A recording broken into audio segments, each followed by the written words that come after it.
So, guys,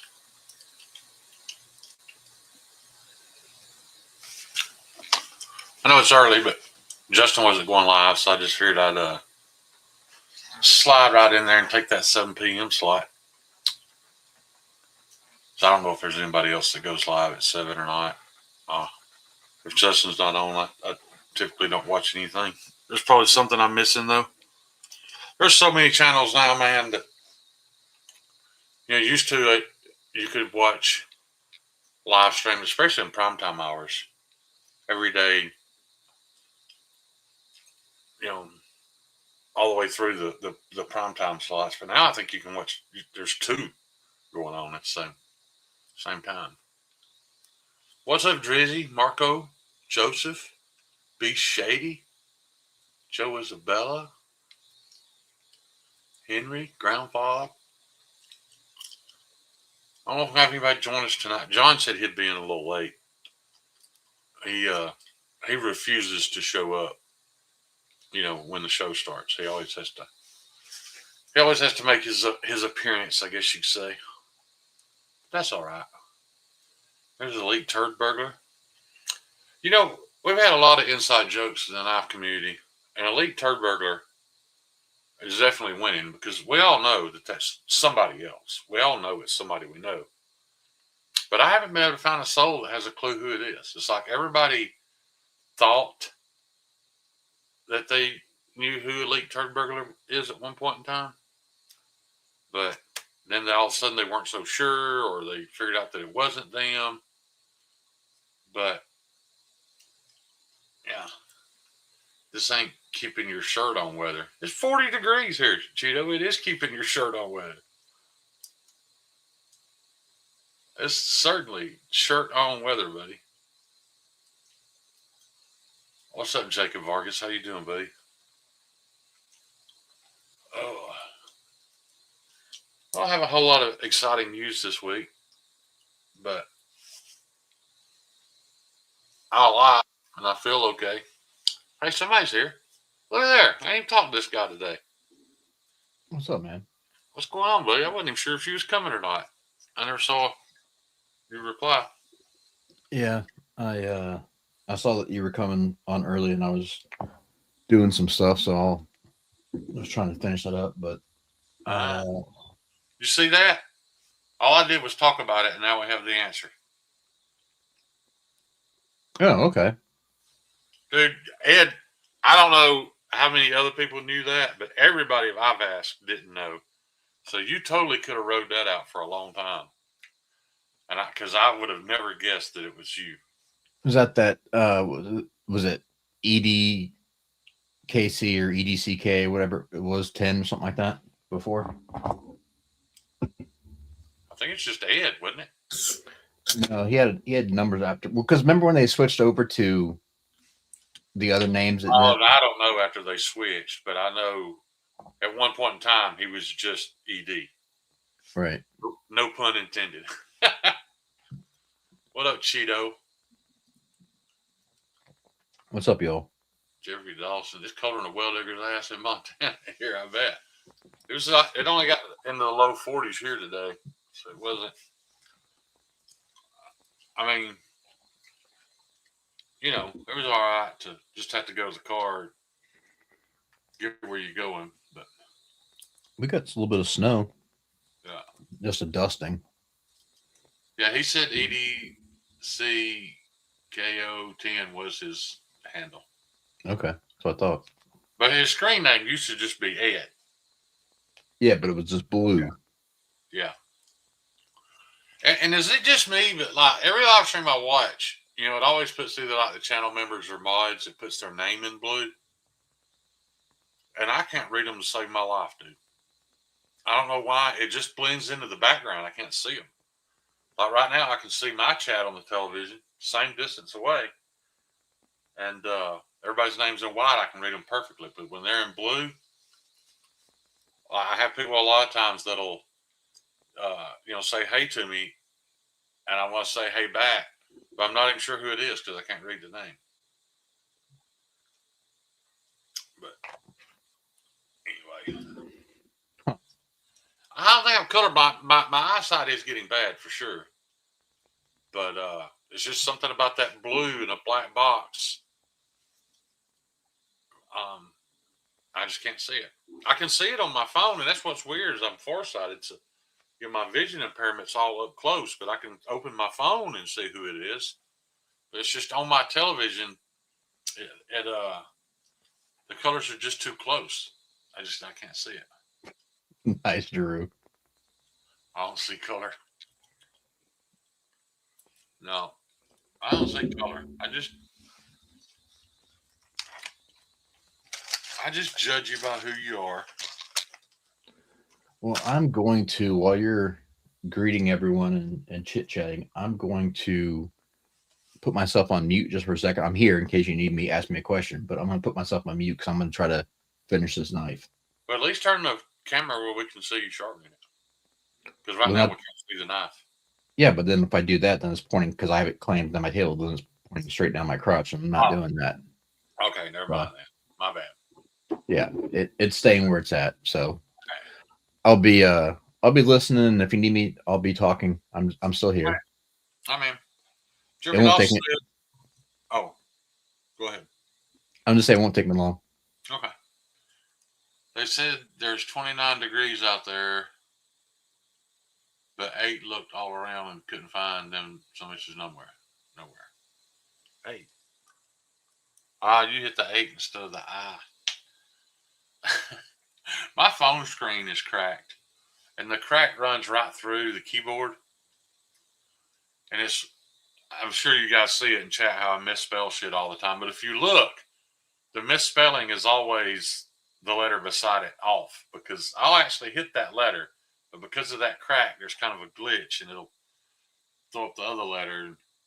But yeah, anyway, that's why y'all see me misspelling stuff so much, especially the crack runs right through the OIU on the keyboard. So I get those vowels mixed up in my words a lot. But yeah, I don't really have anything new. Somebody, I don't know who it was. I searched the box. I searched all the contents. I dug as deep as I could dive and can't figure out who purchased this for me. But this showed up from Amazon. Apparently, some people have done some reviews on it. And since receiving it, I have tried it out. And I want to give my opinions on it. It is not a TS Prof, first of all. However, if you're not the buy once, cry once kind, and you're very budget oriented or minded, it works. And then when I looked it up and I realized that thing cost about the same as 2 of these, that's stupid because it's way more than twice the sharpener of 2 of these. But yeah, man, I wonder if is that 4-inch or 6-inch? Yeah, never mind. I just also realized that this, I'm not going to try to say this name because I won't get it right. But this comes with 3 diamond plates. I have no idea the quality of them. I have no idea of the consistency of the grit. I sharpened a couple of knives on them, and I got them to shave hair. It's all I care about. If you're super OCD about stuff like that, and want to look at your scratch pattern in a magnifying glass, this may be subpar. I don't know. I just know it's sharpened knives. I don't have an affiliate link. I'm not trying to talk you into buying it. I just don't have a whole lot to talk about, and this is the only thing in my EDC world that's new this week. But anyway, it comes with 3 diamond plates. I think they're 320. They jump very far. Is it 320, 800, and Oh man, I wasn't prepared to talk about this thing, so now I'm not sure. Yeah, 320, 800, and 2000. And now I'm realizing that this will probably never work again because this is a 6-inch plate, and it's got a 500 and a. Well, let me just pop the little plastic thing off. I'll show you. You take that little guide off. It's got a 500 and a ceramic. So I'll probably just use this on that system because I really don't have a need for this. Like I said, I still think it's worth the price if you like the idea of going through the hand sharpening motion. It will it will it will make a slightly dulled knife sharp again. I don't want to say it will sharpen a knife. I'm hoping y'all know the difference there. Todd, the plastic one's like in the $40 range. It's more than 40, but you're right. There is a $120 one of these that's aluminum. Why you would care to pay 3 times more for it to be aluminum, I have no idea. If the toughness of your device is important, okay. But this one was plastic and it was like 40. I can't remember, 42, 48 bucks. I don't remember. But and it's from Wicked Edge. The Wicked Edge right there. But it's not great. You know, you get more grid options on a work sharp field sharpener, but you know the work sharp field sharpener doesn't have this attachment where. That was my thought was, well, you know, this will hold the angle for me, but I want to hold the sharpener still and watch the knife. I'm sure y'all see that, right? That's how much. If you're not paying attention to make sure that it's flat against that, it's very easy to come off of angle on this. So, would I buy another one of these? No, and I'll probably make this completely useless by adding this stone to that setup I got over there. You guys can thank Zach. Appreciate the money dollars, Zach. There's the nips. You got your $5 worth. It's a wannabe Z Xanic. I don't know what that is, but and I'm sure it's made in China. I didn't even really look. But if you see on the directions, it shows you using an angle, a digital angle finder, and you have to have that because it has these. Let me see if I can. It's too big to lug over here in front of the camera. You know, it's got this arching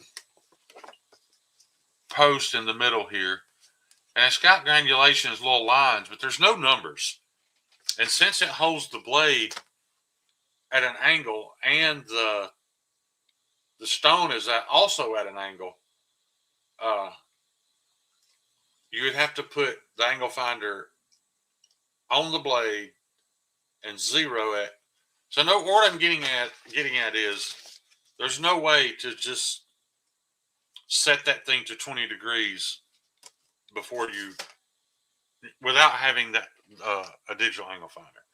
Now you can always put your knife in and sharpie the edge and, you know, keep adjusting it till you find it, and that works fine. But I just thought it was odd that there's no.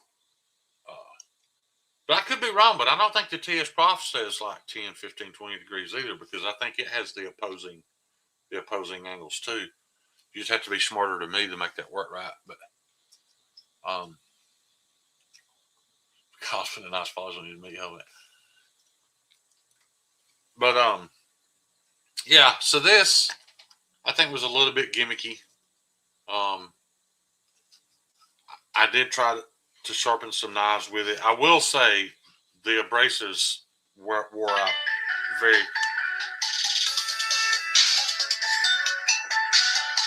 very quickly. this 500 grit, I can already feel spots where there's no abrasive. So there's that.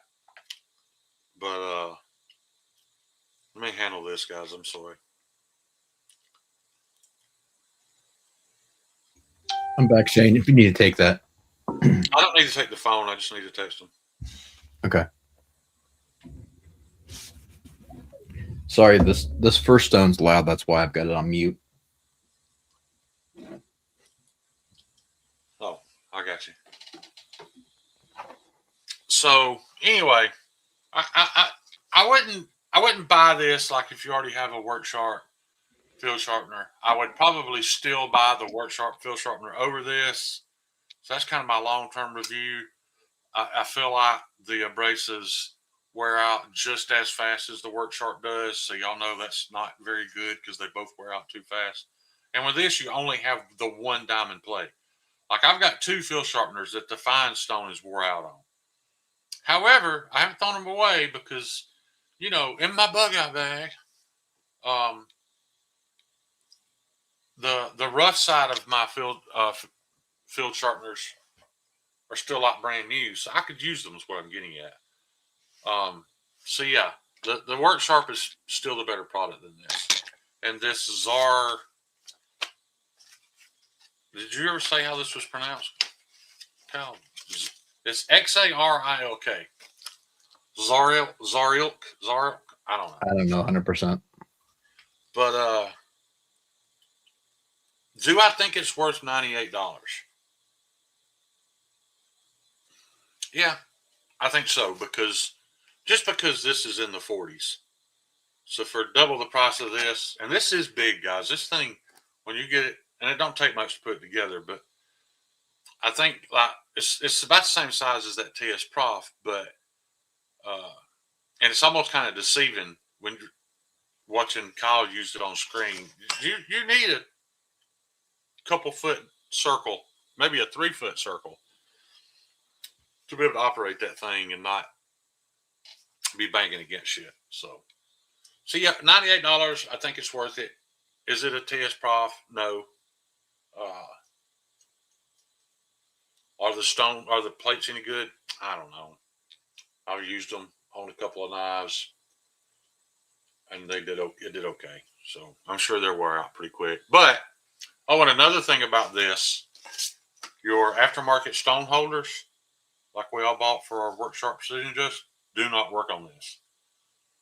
But it already comes with a 6-inch. So if you've got a bunch of 4-inch stones, the only way I can make a 4-inch stone work on this, because what I've done with this mostly, I use my Vinny 4-inch dog stones, and I had to push this part forward and push the spring up with it, and then I put a C-clamp behind the spring, and it would hold a 4-inch stone. But that threw the weight off. It made it a little bit awkward.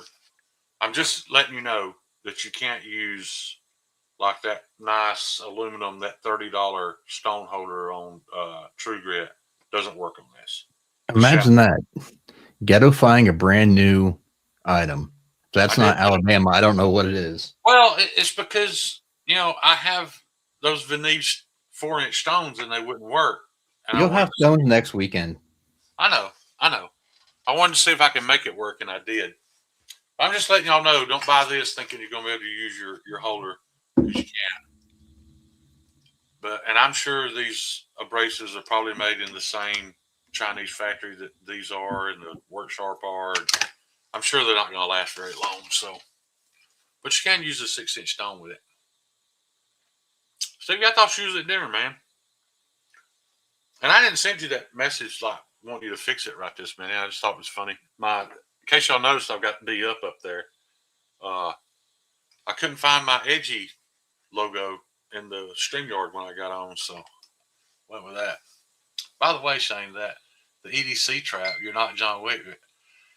Drizzy, I hope everybody got the humor in that, but it's also 100% fucking true. Every word of that video is true. But I really just posted it for the humor effect, because if AI did all that on its own, and I don't know if it was completely AI created, there was a pretty good job of humor. if AI did that. If a human did it, it was just mediocre humor. But I enjoyed it and realized how correct it actually was. But had a good time with it, and I did get in my Gary Creeley. I didn't buy. I didn't have the money to get the 3-pack. All I got was the 6 micron. I didn't have any emulsion, and all my strops were down to bare leather. But and you notice it looks green, so it looks like just a cheap green stick. It's not. And I will say this: I'm not a sharpening professional, but the one thing that Mr. Creeley absolutely nailed was the application process. For me, not following instructions and being dumb to begin with, and typically fucking up everything I try to do, I put 4 drips on this leather strop, used my finger and rubbed it in, let it dry. The coverage is incredible. It went a lot further than I thought it would. I'll probably never need another bottle of this for the amount that I sharpen. This probably lasts me the rest of my life. But the application is perfect. It dries quickly.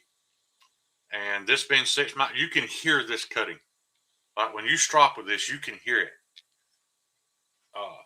Kind of like when you're dragging across a diamond plate. And I had knives that I was thinking about resharpening. So I made 4 passes in each direction on that with those knives, and they are sticky, scary body. So I'm really impressed with Mr. Creeley's diamond emulsion. Now, I think even he'll tell you his diamond aren't anything special over, probably what's that, gunny juice or whatever it's called, stroppy stuff. And like he said, because I messaged him and told him how much I liked it. And I told him that the thing I was the most impressed with was the application. And he said, well, that's literally all I was trying to improve was the application process. So yeah, if you're debating I guess it's worth it. I think that bottle was like that little bit tiny, like that. Literally, the bottle, guys, is like this big. I think it's $25, something like that. But as far as it's spread and as good as it works, and as long as I think it's gonna last, I don't have a problem with it. But that was my Valentine's present. So Shane, those are they're not better than, but they're not worse than. He's using polycrystalline diamonds, which are of the highest quality. It's better than the mono. I appreciate you chatting or tapping in on that, because I only said it because I didn't feel like he was trying to convince anybody that his diamonds were better. He was trying to convince that they're good, and I appreciate that he didn't, come out and say that his diamonds were better. But yeah, his main focus was trying to get, and the application is literally foolproof. Yeah, his main idea was trying to get the application better and being able to have a consistency with the. And here's another thing: there may be products that the application is just as good on, but I haven't experienced them. So, stroppy stuff may be every bit as good, and I don't know because I've never owned any. But I was told to pick out something for Valentine's Day and should get it. So that's what I got was some Creeley diamond emulsion. I just think it's odd that it looks like the regular old green, that cheap ass green stick. Yeah. But I'm glad it's colored because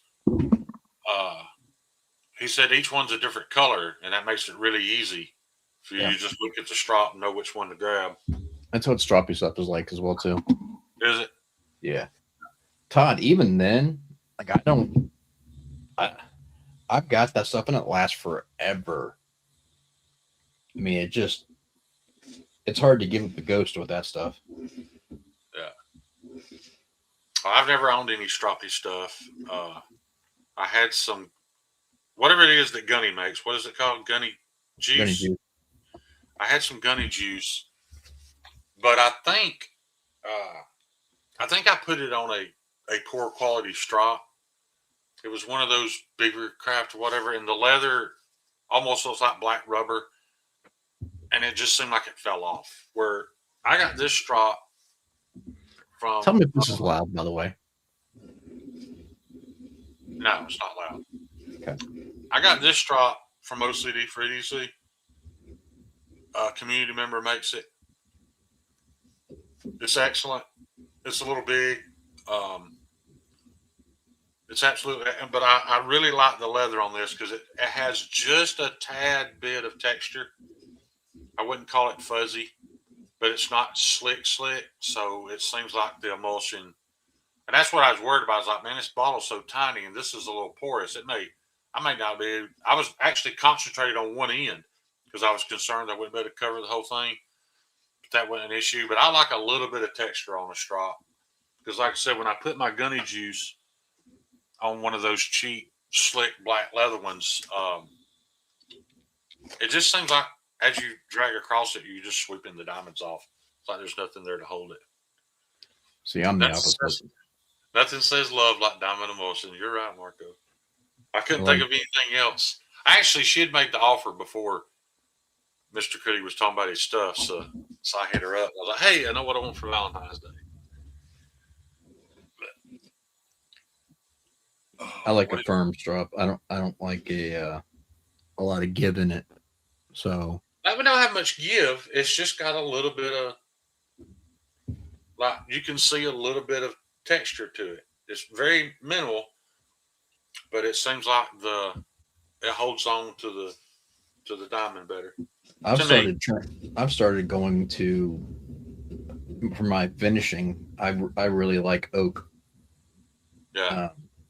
So that's my preferred media or substrate that I'm using for my emulsion. I wonder if with oak, if you could use, like, one of those little metal rollers, like you could put it on and roll it, to actually, like, push the diamond down into the wood to hold on to it. Because what keeps it from just falling off the wood? Okay. Is the wood porous enough to hold the diamond? The diamonds, when you're getting them out of that, aren't just like plopping out like that. I mean, they're in that emulsion. They're in that carrier. So right. when you spread it out, whether you use your finger or whatever you're using on your strop, it's actually embedding, and that's what the drying process is. It's actually embedding in the pores. Well, that's what I was getting at. My cheap strop, I don't feel like it ever embedded. Like when I put the stroppy stuff on there, it would look gray, right? On that black leather, it would have like a medium to dark gray color. And after a few passes, the gray was gone. It was just black again. But that just could have been the fact that I bought a cheap ass Amazon strop. Yeah, I mean, what I would do, I like the stroppy stuff too because it cuts just as good as Scott stuff, but being color coded and it's a lighter color, so when you're getting to the point where you're starting to need to reapply, it's because it's starting to turn black and you can see it. Yeah, see, that's my point. That's what was happening to me every time. Like the emulsion didn't stay on there; it turned it back black within just 3 or 4 uses. Well, I never felt like there was anything on it. Like that one is starting to turn black. Yeah, that's a light green, and that is probably got 15 knives or so on that at least, without having to clean or reapply anything at all. I got you. Maybe more. So I may have been using, but you're right. Because the Gunny stuff is all gray, right? Correct. Yeah, that's a little, because at one point in time, and I still have them, I've just lost them, but one point in time I had 2 different microns. I did one on one side, one on the other, and I wrote it, I sharpied on there which was which, but like I could not feel that that almost that it's almost that light sound of paper slicing. When I drag across this, I can actually hear it doing something. I could never hear that, and I don't think it was the emulsion. I think it was the cheap straw. But I think I just No. had was it Beavercraft? Isn't that the big seller on Amazon? Yeah. And the guy from Outdoors 55, he was, even he said that was a decent straw. I don't know. They had a decent reputation. He said it was a decent straw for a cheap straw. Yeah, I've never had one. I don't know. I don't like it. Like I literally cut up a work glove, the leather work gloves that have the suede part that comes halfway up your arm. I cut that suede part off and glued it to a piece of oak. That's what I used forever, and I got really good edges out of it. I just sit there with that green stick and grind it into it. That was the best strop I ever owned, and then I thought, well, I needed to upgrade, and everything I've upgraded to since sucked until this. So I'm happy with it. If you're interested if you go to Creeley Blades' website, all he has on there is the 3-bottle kit. I don't do polished edges. I don't need 3 different microns. But if you go to sharpeningsupply.com, you can buy the individual micron, and I just bought the 6. So that'll work for what you're looking for, but it's well, Todd. I mean, that logic makes perfect sense. I mean, if you look real close, you can still see a little bit of leather texture to this. And I literally used like 4 English pea size drips on this. Maybe it did soak up too much of it, but I wouldn't care if I had to use the rest of the bottle because it works great. And I know it's doing something. I can hear it. It sounds like I'm slicing paper. And I'm applying 0 pressure, just literally the weight of the blade. And I've gotten better strop results. Like everything I own right now, if I open it and touch it, it triggers my brain to stop. Like it's scary body. So I'm really happy with it. But I don't understand the whole slick leather thing. I've never been able to get any results out of it. But that's probably me. Probably my fault. But what's up? Congrats on the gold. The gold what? Medal. Oh yeah. I sent Todd Carr a meme. I hope I didn't hurt his feelings. I know it didn't hurt Todd's feelings. He's not soft. Todd is not too proud. No. I loved. I'm not a hockey fan, and I started to post something about the Canada keeps running that mouth. We're going to take over maple syrup too. But I'm going to let them keep the maple syrup since we've taken hockey from them. And just a few months ago, we took hockey fighting from them. So they haven't had a UFC champion since George St. Pierre. That was a good one, though. Yeah. Yes, he absolutely was. GSP is a legend. GSP, I feel like, could have been an Olympic swimmer. He could have did triathlons. He could have did. He could play baseball. He could play. I don't know if he could play football, but he was just that good an athlete. He could have played any sport. You know, a good analogy for him would be, he's like a real life Jean-Claude Van Damme. Yeah. He's what Jean-Claude Van Damme pretended to be. Right. Yeah. You guys want NASCAR? Well, Mimo, in my opinion, and I might get kicked out of the state of Alabama for saying this, but y'all can have NASCAR. I gave up on NASCAR about 25 years ago. I wanted to go see Dale Earnhardt race, and I did. Went to Talladega. It was back when Talladega was in August, and that was the most miserable hot I've ever been in my life. Like, I've been in the deserts. I've never suffered in heat like that. It was so hot that air conditioner wouldn't work. Like, perfectly functioning air conditioner, it would not blow cool air because it was so hot. And I watched Kyle. At the time, Kyle Petty was driving the Hot Wheels car. I don't know if y'all are old enough to remember the Hot Wheels car. It was the prettiest car on the track. It had that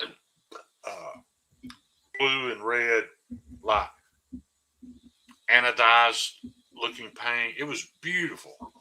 And I was a little bit of a Kyle Petty fan, just because he's Richard's son or whatever. And I watched him start in dead last. I think he had wrecked in qualifying. So he started dead last. And I watched this dude passing every lap he had passed 2 people. And then I realized that pole up there, what those numbers mean. It shows you the time between the first place car and the second place car, and then the third place car. It shows you the time. Kyle Petty was rounding that track 2 seconds faster than every car on the track. So, definitely headed to the front. And he did. He got to 10th place and fell in line. And I was like, we all know he's faster. He's run 40 laps, 2 seconds faster than the first place car. And 2 seconds is a lot in a NASCAR race.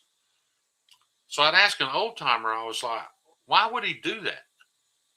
And he said, because there are race cars in front of him that were purchased through Petty Racing. There's chassis, engines, all this stuff that they sell in cars that are ahead of him.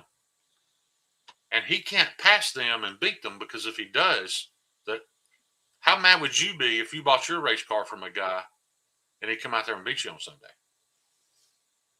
Well, I would expect if that guy is racing, he's not selling me his best stuff. If that's the case, then I wouldn't buy from him. But my point is, that's when I realized, I'm not saying it's fixed, but there's so much money intermingling from team to team. Like, there's no reason why he couldn't have won the Talladega 500 that year. No reason at all whatsoever. But he didn't, because he didn't want to hurt Petty Enterprises' engine sales or chassis sales or whatever. And sure enough, the guy that pretty much bought their car from Petty Enterprises won it that year.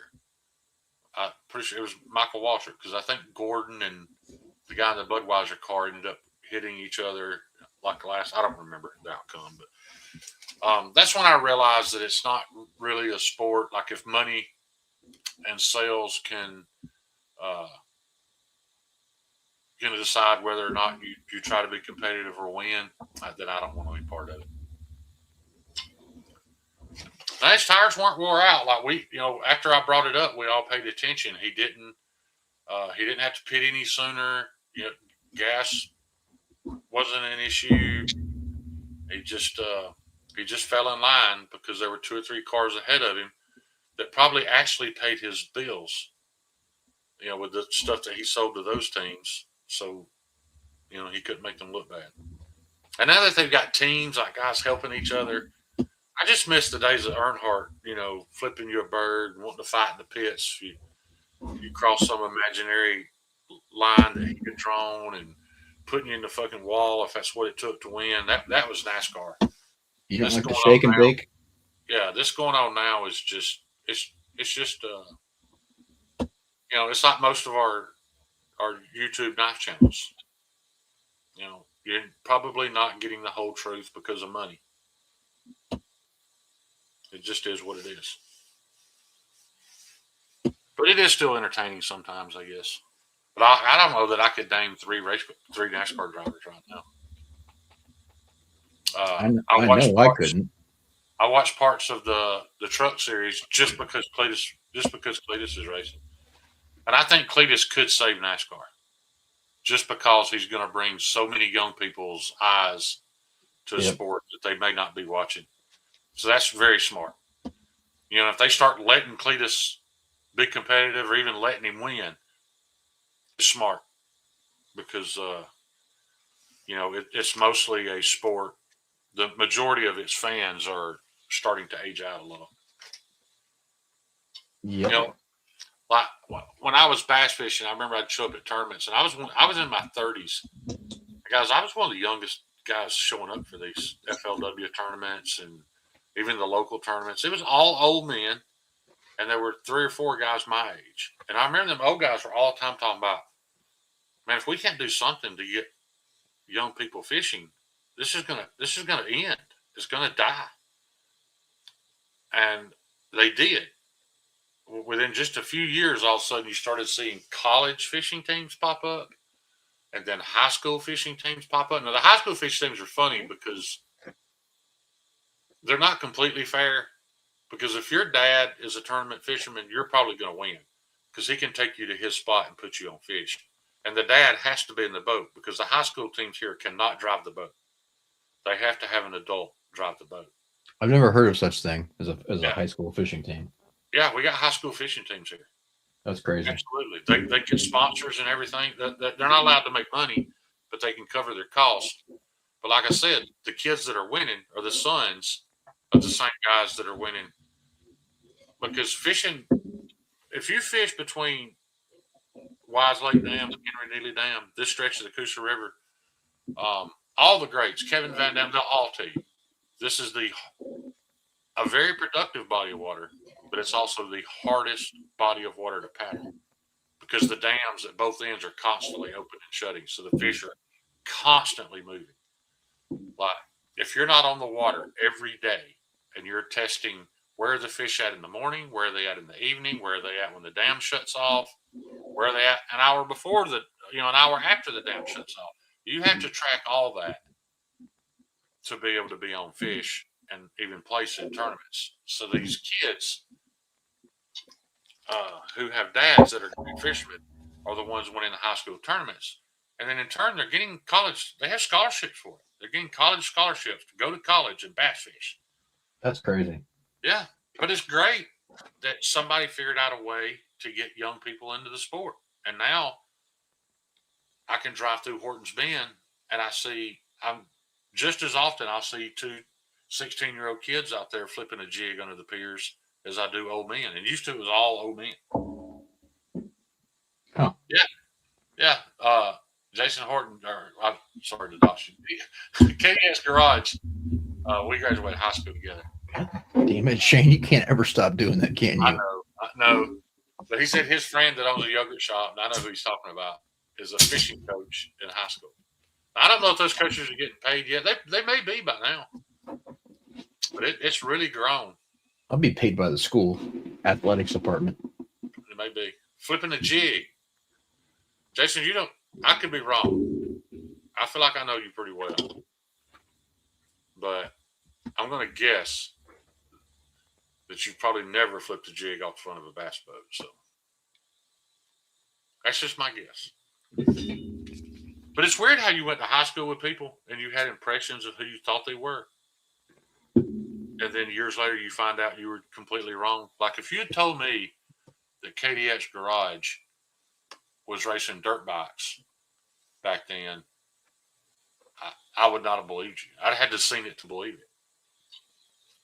Yeah, he just didn't strike me as the dirt bike racing type.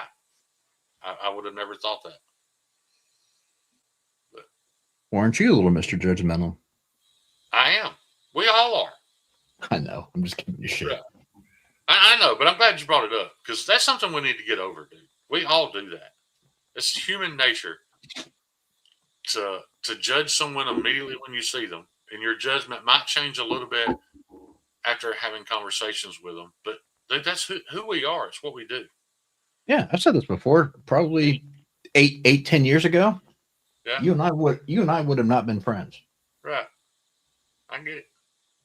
I'm probably catching hate all over Facebook right this minute because I've made a couple of posts about just issues that I have with our sitting president, things that I was told that I feel like were bullshit. Yeah. You know? But here's my thing too, man. If you can't admit the faults of somebody you support, then you're full of shit to begin with. You're so far one direction that if you can't see the faults of whoever it is you stand behind, there's something wrong with that. Yeah, that's the definition of a sycophant. That's someone who idolizes and can't understand that everyone has rights and wrongs and everyone has ups and downs, pros and cons, or whatever you want to call it. And you got to learn that and be able to accept that. Yeah. No one's perfect.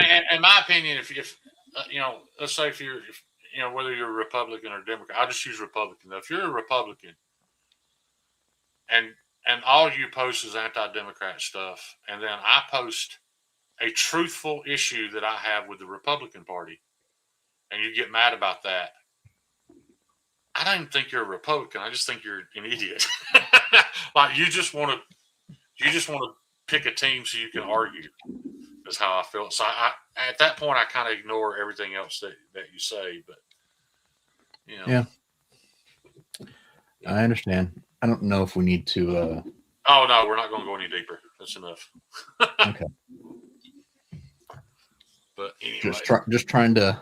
All this caused by KDX Garage racing dirt bikes, and I didn't know it.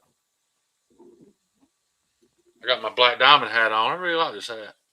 Well, that's like okay, funny story with that. The IRL and here locally, one of my best friends is guy I went to school with, but in school we were never friends because frankly I treated him pretty poorly and he was kind of a dork, so I just made fun of him all the time and never really thought twice about it. And then after school we got to know each other more and cool cat and have a lot of similar humor, and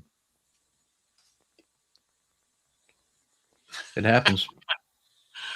Yeah, that's right, Drizzy. That's what she said. Yeah. Jersey, if you could go any deeper, you'd have 12 kids by now.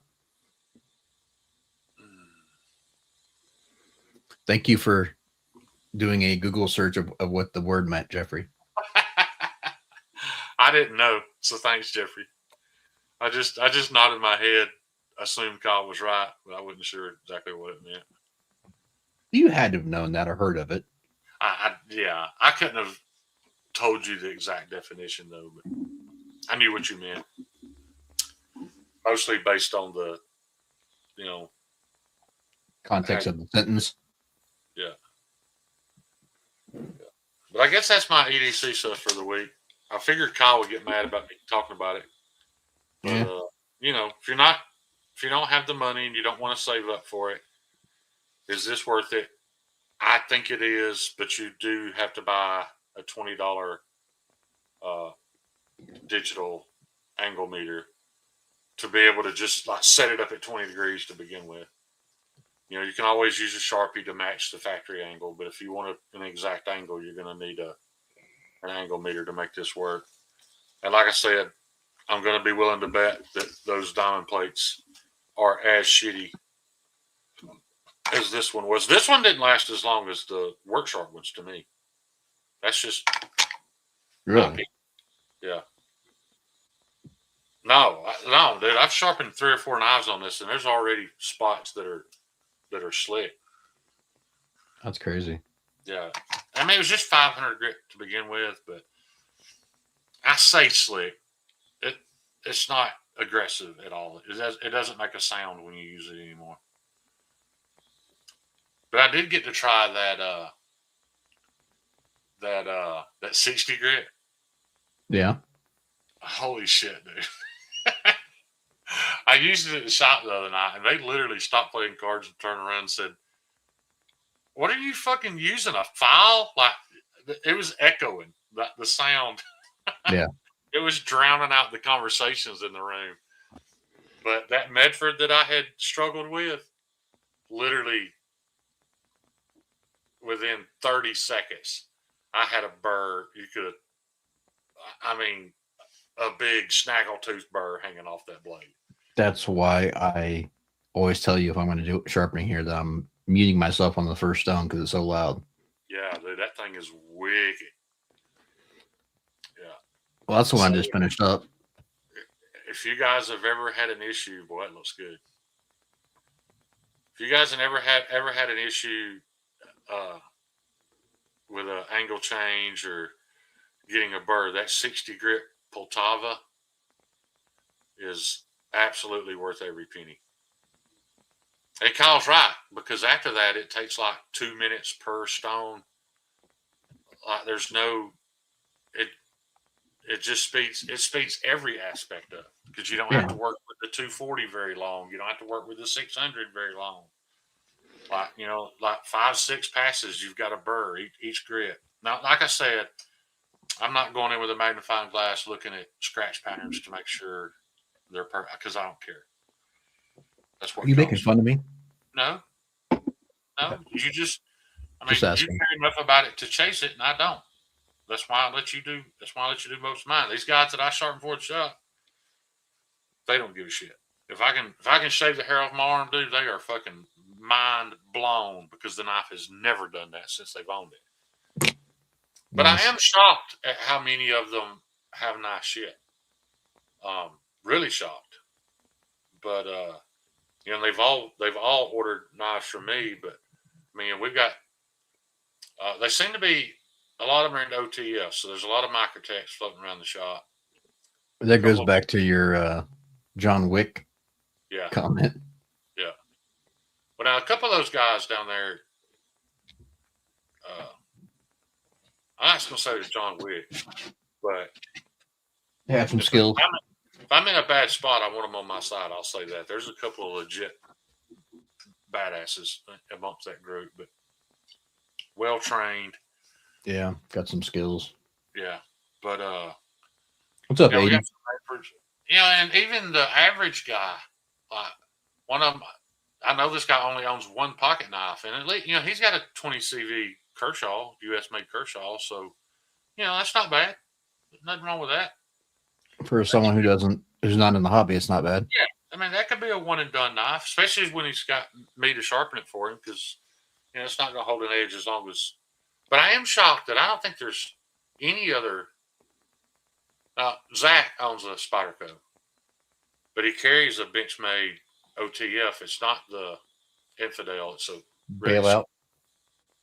I think it was before this. This is an old one. Yeah. What's up, Tanner?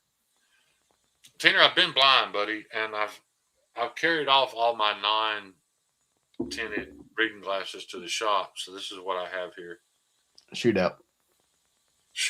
I don't know. Isn't the shootout fairly new? Well, that's what Zach said, so I'm trusting him. Yeah. I don't think it's a shootout. You think Zach would know what he's carrying?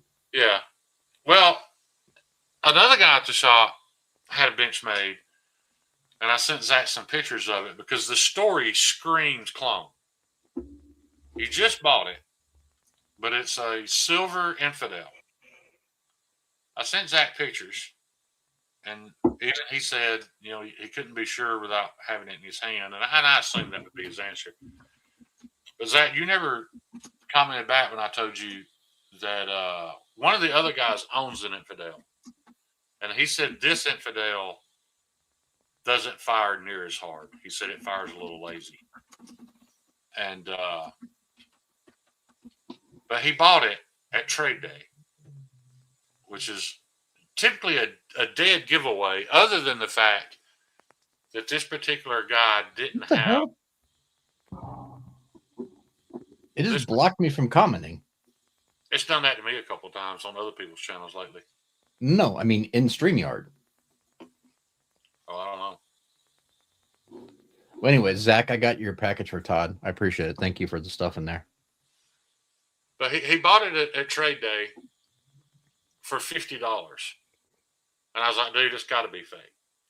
And then the only thing that made me wonder if there's a possibility is the fact that this was just an individual who had a few knives. None of them were new in box. And, he didn't have any duplicates. So it could be a guy that's just selling some. It's possible, but I still doubt it. But whoever bought it, it's definitely been carried because it has some of the blade finish is a little rubbed. All right, I want to talk about something real quick. That made me think of that.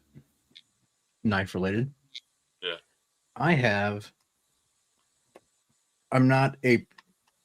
This is no shock to anyone. And Zach, I'm not hurting your feelings. You know this. I'm not a Benchmade fan because I don't like bar locks, right?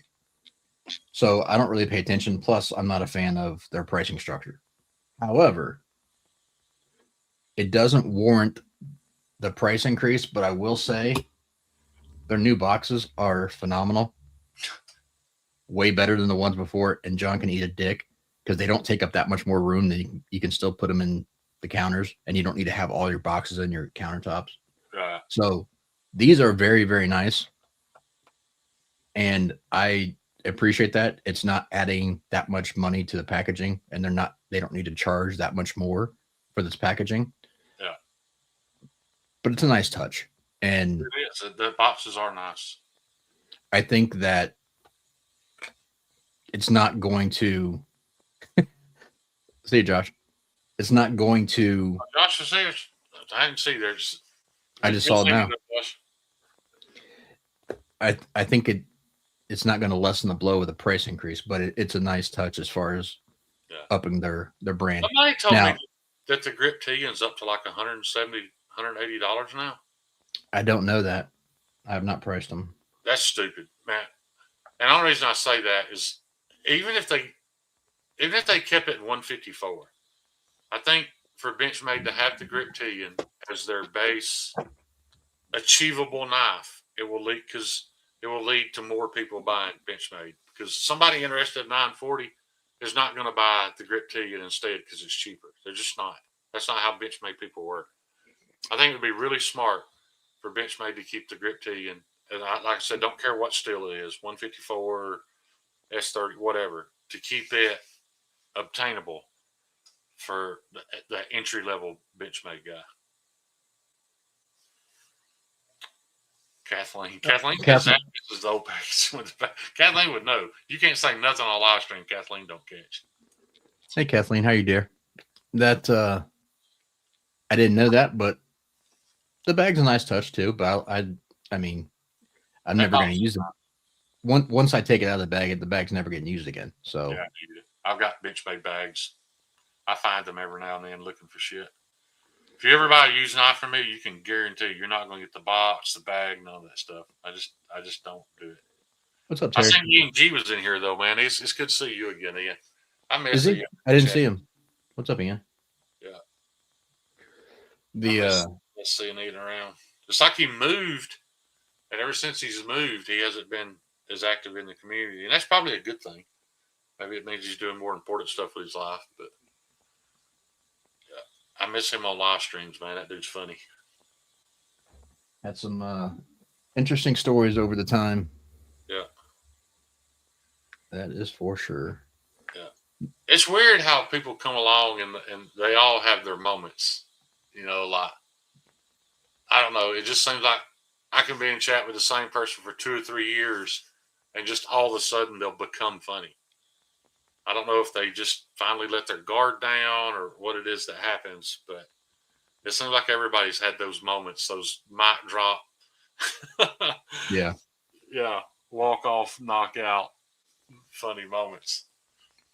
Josh Branson. Speaking of which, Josh Branson in the story or his sock story. Dude, Josh Branson's sock story is fucking legendary, dude.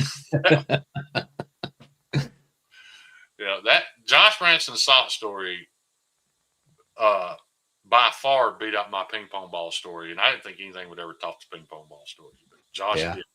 He blew it out of the water. Yeah, he did. Meanwhile, that would be because you'd have to have a non-pun sense of humor. But maybe that's a northern thing. Yeah, it sounds like they could just throw the sack back in. That don't sound like it'd be that hard to do. Just throw the little bag in the new box. But whatever. Yeah. Aiden, I've got your knife. I'm still working on it. I needed to get a new belt to do some stuff, so it'll be probably a week or so, and then it's gonna go to Terry for a sheath, and then you'll have it. So just keeping you in the loop, buddy. What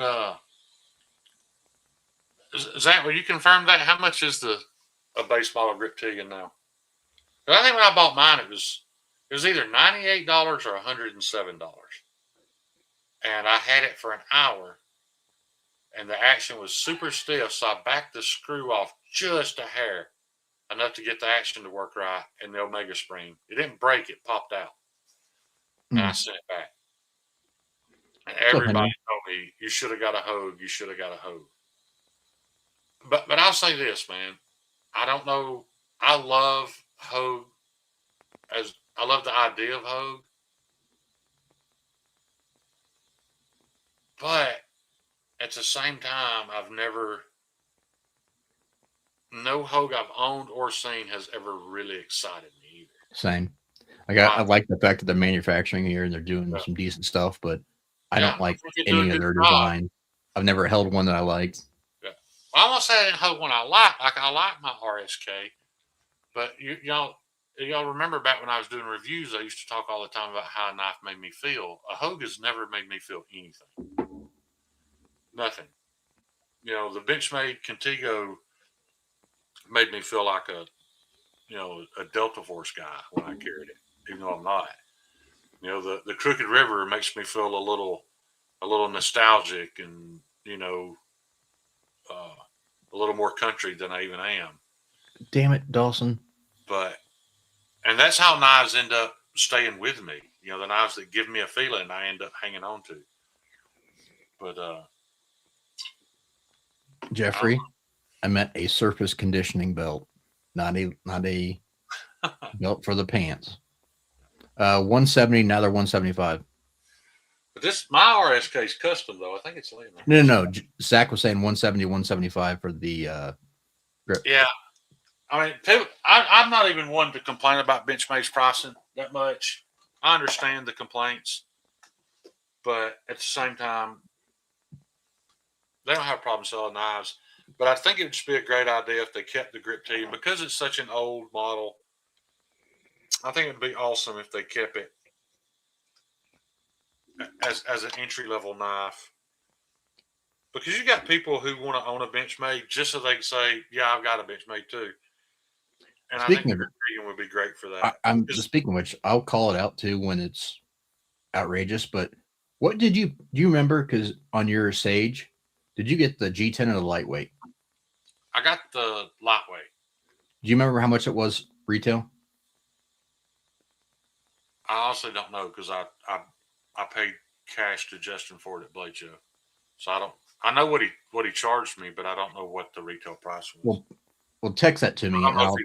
I don't know if he. I don't mind saying it, but well, I don't know. I don't want that to be in.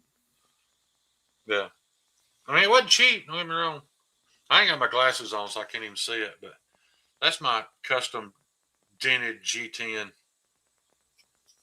Hogue that I busted that meth head's forehead open with. Oh, you can't see it. You see the spot right there above the pivot? Yeah. I'm glad you got the skin out at least. Yeah, that's where it buried into his skull. And I don't think anybody really got like what was going on in why I was so confused because I've never been able to figure out why did I grab the knife because I didn't open it. I never had any intentions of using it, but I grabbed it when I got out. Well, the reason why I even brought that up, Shane, about the lightweight Sage is because they've absolutely just jumped the moon on their Rex 121 because it's not going to be accessible. So they've drastically increased the prices on it. Yeah, like I mean, when they dropped the Rex 45 Mannix, that was $107. 140. No, it was the M4, the Blade HQ M4 lightweight Mannix was $107. Yeah, Rex 45 was 140 because I remember buying it. Still, both good prices. Okay, there you go. Dawson said he paid 245 for the G10 Sage. I think wasn't it like 269 or 279 was retail on it though? Like what people I paid $220 for the lightweight.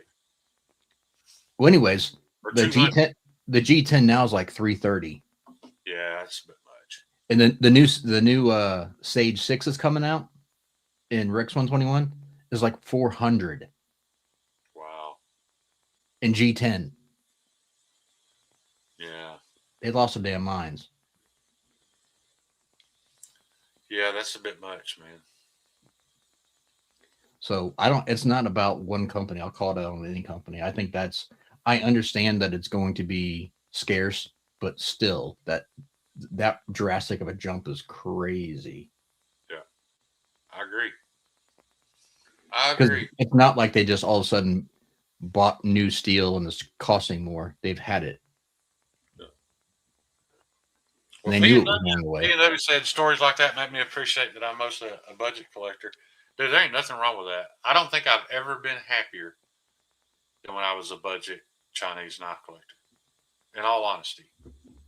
But I think it was just the dopamine rush of constantly getting things, because I know for a fact I've never been happier with what I own than I am right now, and I own probably less than most all of you. But P&W is about to have a true super steel knife, so Yep. I'm excited to see how he feels about it. Speaking of which, P&W, I think I don't know if I asked you this before or not. You have not moved. Your address is still the same, correct? Or You know, I send haven't me tried. send job or P&W. Send me a. See how I did that, Shane? You just catch Yeah, it and then you stop. yeah. Send me a DM with your current address just so I have it. Yeah, Jeffrey, the PM2 was like 265, but P&W just send it to me just in case, just make sure I have it. But the Sage and G10 at 417 or 427 or something like that is insane. Is the PM2 going up as well? I've not seen here, let me look.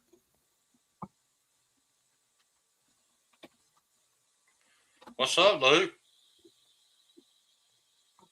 Boo. What? ENG said boo. I don't know why. Yeah, Mimo, that's a good price. S90V PM2 for $160. That's a damn good deal. Yep. I mean, I think that would be a good deal at 200. So it's even better that it was less than that. But $400 for a Sage 5. I'm glad I've already got mine, because I wouldn't buy it now. Not at that price. I mean, dude, that's approaching. You're getting really close to Hinder I'll share. price. Here, I'm gonna share my screen. You click on it. Oh, okay. There you go. Sage 6 button lock G10 $427. They jumped the price because it's fatty. It's the button lock version, and No. They jumped the price on all of the even the that's regular what I'm ones. curious about, though. Did the PM2 go up as well? I don't know. Let me look for. Let me see what's available in Rex 121. So here we go. Luke, I put the glasses on because I had to have reading glasses, and all my non-shaded reading glasses are at the shop. Shane, the lightweight that you got is now 349, 348. Wow. And That's the non-button lock, right? Correct. The Sage 5. The Sage 5 and G10 is now 412. Hell, the Chaparral's 360. Chaparral and Rex 121. Yep. And that's my least favorite handle color. Kathleen, their only justification would be the fact that the steel is not going to be available anymore. And I get that to a point, but I mean, supply and demand, I get it, but I have a quasi-political question. I'd love to hear y'all's answers in the chat. How do y'all feel about some of our favorite companies are in states with just absolutely insane tax rates and absolutely insane regulations, and that causes us to have to pay more for our products? Like, there's no doubt Spyderco could move to Alabama, and I'm sure they wouldn't lower their prices, but probably increase their profit by 30%. Like, what do y'all think about that? The fact that that's what's causing some of this stuff to be so expensive is because of regulation and taxing, and because of where they're located. Because Mimo, that's what's always been confusing to me. How does Hogue keep their prices where they are in California? I thought Hogue was Nevada. Maybe they are. I thought they were California though. I thought they were Nevada, but They might be. Mimo, yes. So when CPM closed down, they were using the Rex 121, and someone could actually have the ability to make it, but the problem is the rolling process, and I don't know that Niagara is going to do that. So same as 15V.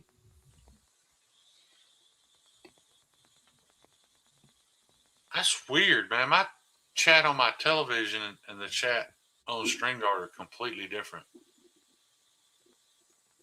and they're not like the video's not behind on either one. I don't know if the chat's behind. Oh, okay. Yeah, now it just caught up. Yeah, it just okay. Yeah, 'Cause I can see StreamYard behind. I saw Todd Carr's comment on the screen, but I couldn't see it on here. Aiden, They're switching to Spy 27. That is their base steel now. I mean, they released everything in Spy 27. Yeah, but they were switching a lot of their lightweights from BD1N to Spy 27. I thought that was going to be the new lightweight steel. Yeah. Well, I'm sure that probably had something to do with Anthony Marfione moving from California to North Carolina. Because, you know, that crooked top-wad motherfucker wasn't going to pay the taxes California wanted. He's a POS anyways. Yes, Mimo. It was, Josh, but it was their proprietary blend as far as what they came up with and created. Same as like how Chris Reeve had a hand in with, you know, S35 and all that. So they'll still retain. They own that. Right. They can get anybody to melt it, right? Yeah, and that one's not difficult. Yeah. PNW, I could fill you in on some of that, but I'm not going to get into that on the live stream because people are sick of hearing it. Yeah, there are way more reasons for that literally don't make sense unless you dive deep into their long-term financial strategy. But just don't believe everything you read. Let me tell you research this. No, and I look at knife companies the same way. I went to Five Guys about 2 years ago. I've told this story here before. And I walked in and I got, you know, just a double cheeseburger, fries, and a drink. And it was $18. And this was before everybody had gone. They may be higher than that now. This was before everybody had gone up. That was an outrageous price for a lunch. So it may have been more than 2 years ago. But, and I was a little shocked, but I love Five Guys and I only eat it like once a year. So I was, you know, it was what it was. So I sat down, I'm eating, and I noticed this young black kid beside me. He's sweeping the floors, emptying the trash. And his uniform looks like it's about 3 sizes too big. He's a little scrawny kid. And I just asked him, I was like, "Hey, buddy, how long have you been working here?" I think he'd been there like 6 weeks. And I said, well, what do you think about it so far? He's like, "Man, I love this job." He's like, "It's my first job. I'm only 16. He's like, "I absolutely love it." And I was like, well, what they got you doing? He's like, "Just sweeping up, wiping down tables, emptying the garbage." Yeah, which doesn't sound like a job you'd absolutely love. So I asked him, I was like, "Do you mind me asking what they're paying you?" He's like, "No, sir, I don't mind. They're paying me $18.50. And I instantly felt better about the burger. Like, I felt better that I paid $2 for the burger because in that moment, I felt like, well, at least some of the exorbitant price that I'm paying is going to this 16-year-old kid to teach him that it's worth it to have a job. You know, it's worth his time to go down there and wipe tables and empty trash cans. Because I feel like, you know, I don't think everybody deserves $18 an hour in fast food. I'm just saying it made me feel better about what I paid for the food. Shane, let me ask you this. people. So the issue with that price hike, as far as hourly for like jobs like that, is you're pushing the market and you're dictating I know. what the cost of everything's going to be. But I know. But all I, politics aside, I just right, felt better no, I understand. part But of that the expensive thing that money people don't we're getting. realize, that person who's been working hourly as a tradesman or whatever else isn't getting that same hike in pay. They're I not get it. going from $25 an hour to now all of a sudden they're going to $40 an hour. They don't get that hike. I'm aware. I'm just saying it made me feel better, and I was relating that to the knife community because like, when I watched, when I look into companies like Medford and like Hogue and people like that and find out how well they take care of their people, I'm just saying it makes me feel better about the price. If I was paying an exorbitantly high price for something and I find out that their people are making minimum wage, it just, I don't know, it takes a little bit away from the purchase to me. It just does. Yeah, I just meant as far as where your dollar stretches, it No, doesn't. I know. Yeah, I had the whole class on that at a plant I worked at.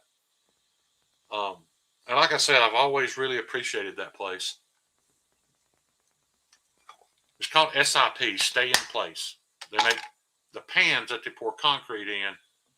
When you drive under an overpass and you look up, you see that corrugated tin. That's what they make. And I was one of maybe four. I think I was one of four white people that worked there, and I was probably one of eight people that worked there who didn't have a felony record. And what SIP did when they moved here, they went to the uh, state prisons and the parole, whatever, and they told them like, send us the day they get out, send them to us. So these guys would get out of prison, go straight there. They'd work them 1 week. If they did a good job, they kept them. Um, you know, if they called in anything, they got no chances. So they told them, the majority of them, they made kit rocks. But man, a lot of those guys, like the plant managers at that place, spent 14 years in federal prison for bank robbery, and a lot of guys with drug charges that are now making six figures a year, and that's a lot of money in Alabama. Uh, I just think it's a success story. It gave them a chance to work their way up and do things the right way. And for a lot of those guys, it's worked out. But for a lot of the newer people, they hated me because I made $5 an hour more than they did. Now, I didn't do the same job they did. I was maintenance. I did a lot of, dice changes, a lot of press repairs, electrical stuff. And they were just, you know, die operators, press operators. What's up, D Metal? But we had the conversation about the minimum wage hike, and that was during the time of Obamacare and all this stuff. So I had some of them sit down with me one day in the break room, and the majority of them lived in government subsidized housing. All of them qualified for Obamacare. So I took what they made per week. I took what I made per week. And on a 40-hour week, it was a $200 a week difference. I made $200 more than they did in 1 week. And I showed them that if they start this $15 an hour minimum wage and you go to $15 an hour, that's just enough. At that point in time, it was just enough for them to lose their Obamacare, for them to lose their food stamps, for them to lose their government housing aid. And I proved it to them on paper that they were going to have, just like I did, they were going to have less expendable income because I had less expendable income than they did. Because even though I made $200 a week more, my health insurance, because I didn't qualify for Obamacare, my health insurance cost me $150 a week. And I didn't get food stamps. And I didn't get government housing assistance and the thousands and thousands of other programs that I didn't qualify for because I made $200 a week more than they did. At the end of the day, they had more expendable income than I did. So to make up for it, I had to work 70 hours a week. So I actually made considerably more than $200 a week more than they did, but it was only because I was there on Saturdays and Sundays and late into the night, and nobody got. They still didn't get it. I was like, man, the it's first right issue, there Kenny, in black and white. the Huh? first issue with that is, as an hourly employee, you shouldn't know what other hourly employees are making. That's Well, and here, hang on. you're right. In most businesses, it's in the employee handbook not to share what you make with other employees, and a manager is not going to be sharing that. But they did because the plant manager that did 14 years for bank robbery didn't like the fact that I made more than his boys did, so he told them all, which Well, made them that, all. at Which that made them point, all. at that point, he should have just fired you. Then it doesn't matter. Right. Well, that was the thing. He was the plant manager over production. He wasn't my boss.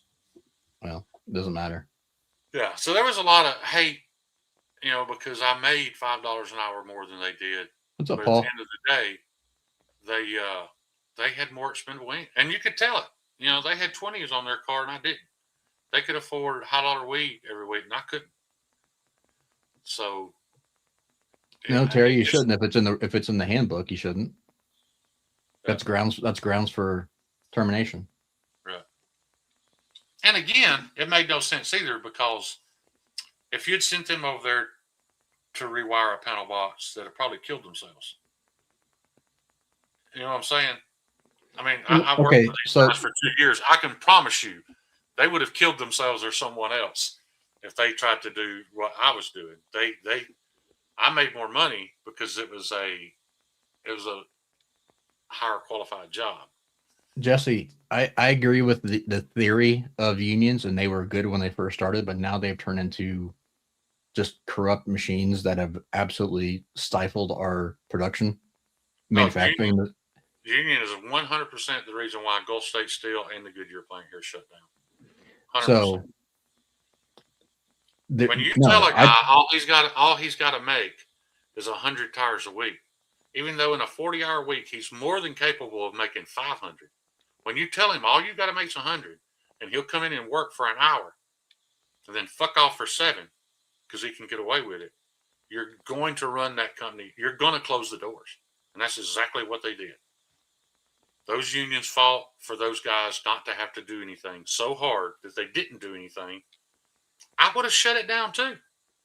As much as I love American production, I'd have fucking welded the door shut. But like, Aiden, what are you talking about exactly? Talking about Goodyear. No, I said Aiden.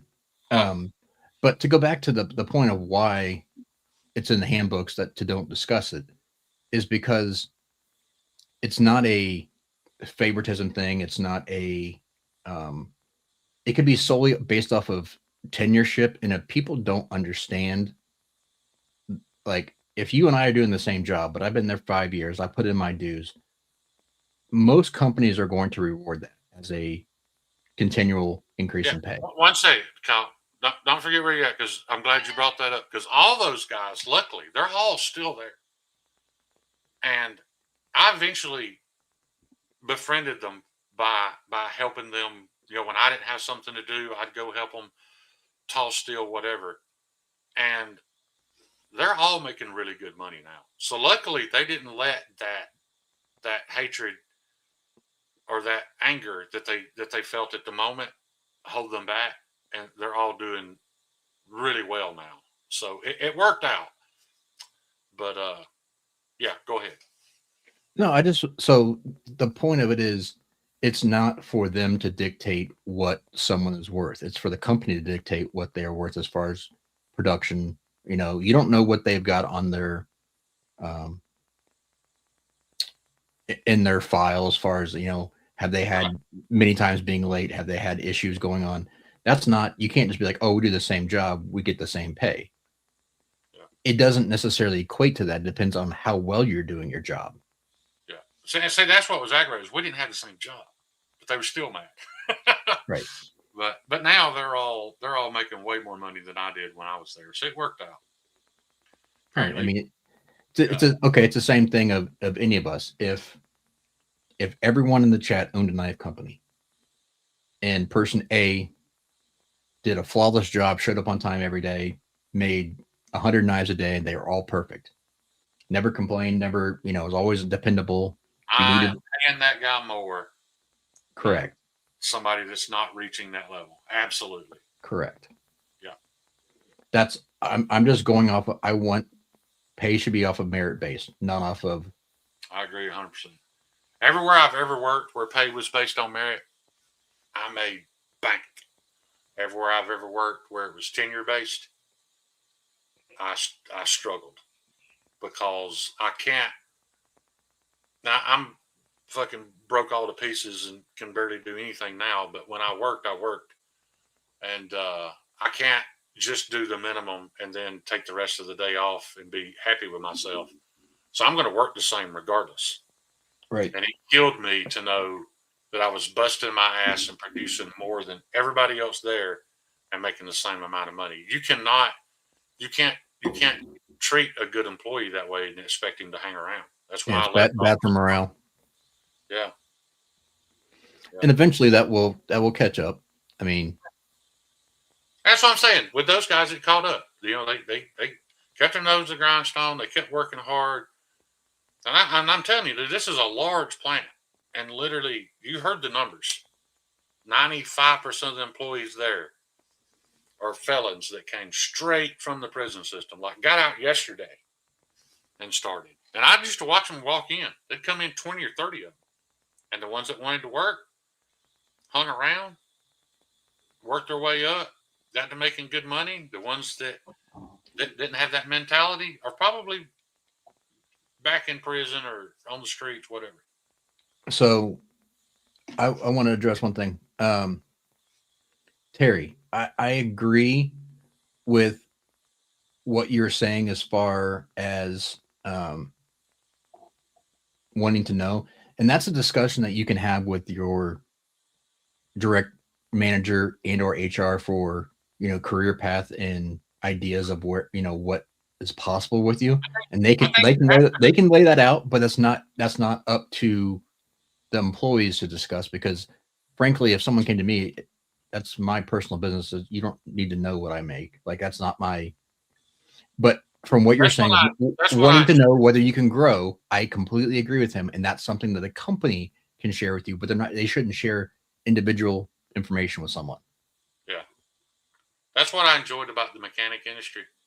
It was pretty much it was almost the same everywhere. You're going to make about 50%. When the customer pays that ticket and whatever the labor says, the mechanic typically made 50% of that. And I love that knowing, that if I bust my ass and do this amount of work, I'm going to make this amount of money because now my destiny's in my hands. But I agree with Terry. I think if you don't know what a 15-year employee makes, then why would you try to put in 15 years? You're 100% right. You should know where the goals are and how to achieve them. You're right there. But my point was these guys weren't comparing apples to apples. They were comparing apples to oranges. Comparing, a military trained electrician and a guy with machine shop maintenance experience to a guy who was in prison 2 weeks ago and is now sticking sheets of metal in a press and then taking them out. It's two completely different jobs. Well, first of all, kudos for that company existing and being able Yeah, to, and they're to and don't have get me wrong, all those. Kyle. They're out of Baltimore. They're an extremely liberal company, I but don't care. I don't care what the yeah, company is. but If they're doing it. They're doing it right. correct, I agree. Yeah, I love that. I love that. yeah, And the fact that there's that many opportunities in one area is phenomenal. yeah. The Well, with what Terry said, he wants to hear from another employee because he doesn't trust the company. So that's twofold. One, I would say if you don't trust your HR, your career advisor of where you're going, then maybe that's not the company to work for. Maybe try to find a different company. Yeah. Second part would be, again, as another employee, if you and I were the exact same position, exact same whatever, I'm not going. I don't care. Like it doesn't involve me, so I'm not. Doesn't matter what I make. I shouldn't have to tell you that. Like that's not a. If you want to gain and have a career path, a fast track or whatever, and see where your career goal is going to end you up at, that should be able to be well established to the company. And they're going to say, this is what we need from you in this time frame. This is what we want to see, you know, production, blah, blah, blah. And they give you a pretty direct answer. If they don't see that if the company's not making money, if they're not doing all these things, they're going to lay it out and say, hey, this is right now, you're going to be at this for a while. And that's something that you have to take on. But that's not upon, I guess that's something expected between employees to share information. Same as someone's Because you personal. always need to remember, you don't have to work for them, and they don't have to. They don't have to provide you with a job. Someone's personal finances to me is like, I don't want to share that with you. I don't need to tell you how much I make. The same as I don't want to tell you my medical history. I don't want to tell you my, you know, partner status. I don't want to tell you anything that's personal. Like that's to me is mine. Like, Right. and if someone shares that on their own, then that's on them. But they shouldn't have to. And I like the fact that a company tries to protect that because ultimately they're trying to protect the employees too, not just themselves. Yeah. Because again, like Shane said, if people know exactly what they are, they're going to compare apples to oranges. And then that drives morale in a bad direction when they don't know. Like they think they know what they should be making, but they don't understand what the two difference in job descriptions are, or they don't understand the difference in performance based. So that's something that should be left up to someone who's running the company, not employees. What? Okay, Luke, I don't think it's popped up on StreamYard yet. Kyle's partner status, 8 million different guys. Luke's jealous that he's not one of those 8 million. Yeah, see, I'm not getting. Crispy didn't show up in chat. What's up, Crispy? He didn't show up in the. Yeah, this sounds weird, dude, but like the entire time I worked for Express Oil Change for almost 20 years, 17 years total. And I never met another employee that was as proud or took as much pride into how much money have I made this company. Like other guys, when they look into that, would start to get pissed off. They're like, "Can't believe I've made this frozen, and I make this." Where with me, it was completely different. I took pride in how much money I could make a company because I knew that when the day comes that I need it, and I go sit down and have that conversation, they're not gonna argue with me because I've worked every day with the goal of being the most profitable employee they've ever had. And 99% of the time, the money was just given to me. I didn't have to ask for it. Now, I'm 100% sure that there are other companies that would definitely take advantage of that, and you'd have to beg, borrow, and steal to get any money out of them. I was fortunate enough that I didn't work for a company like that. And I say a company like that, it might not have been like that in every area or every division. I don't know, but that was my experience with it. The more pride I took into how much money I could make them, the more comfortable they made my life, and they put up with some of my shortcomings. You know, I was like, that is accurate as well, too, Ian. Knowing someone's income is meaningless without knowing how many bills, debt. Yeah, exactly. Yeah. Like, for instance, that was exactly me, Zach. You hit the nail on the head. I love that show because that's literally a documentary of my life. Yeah.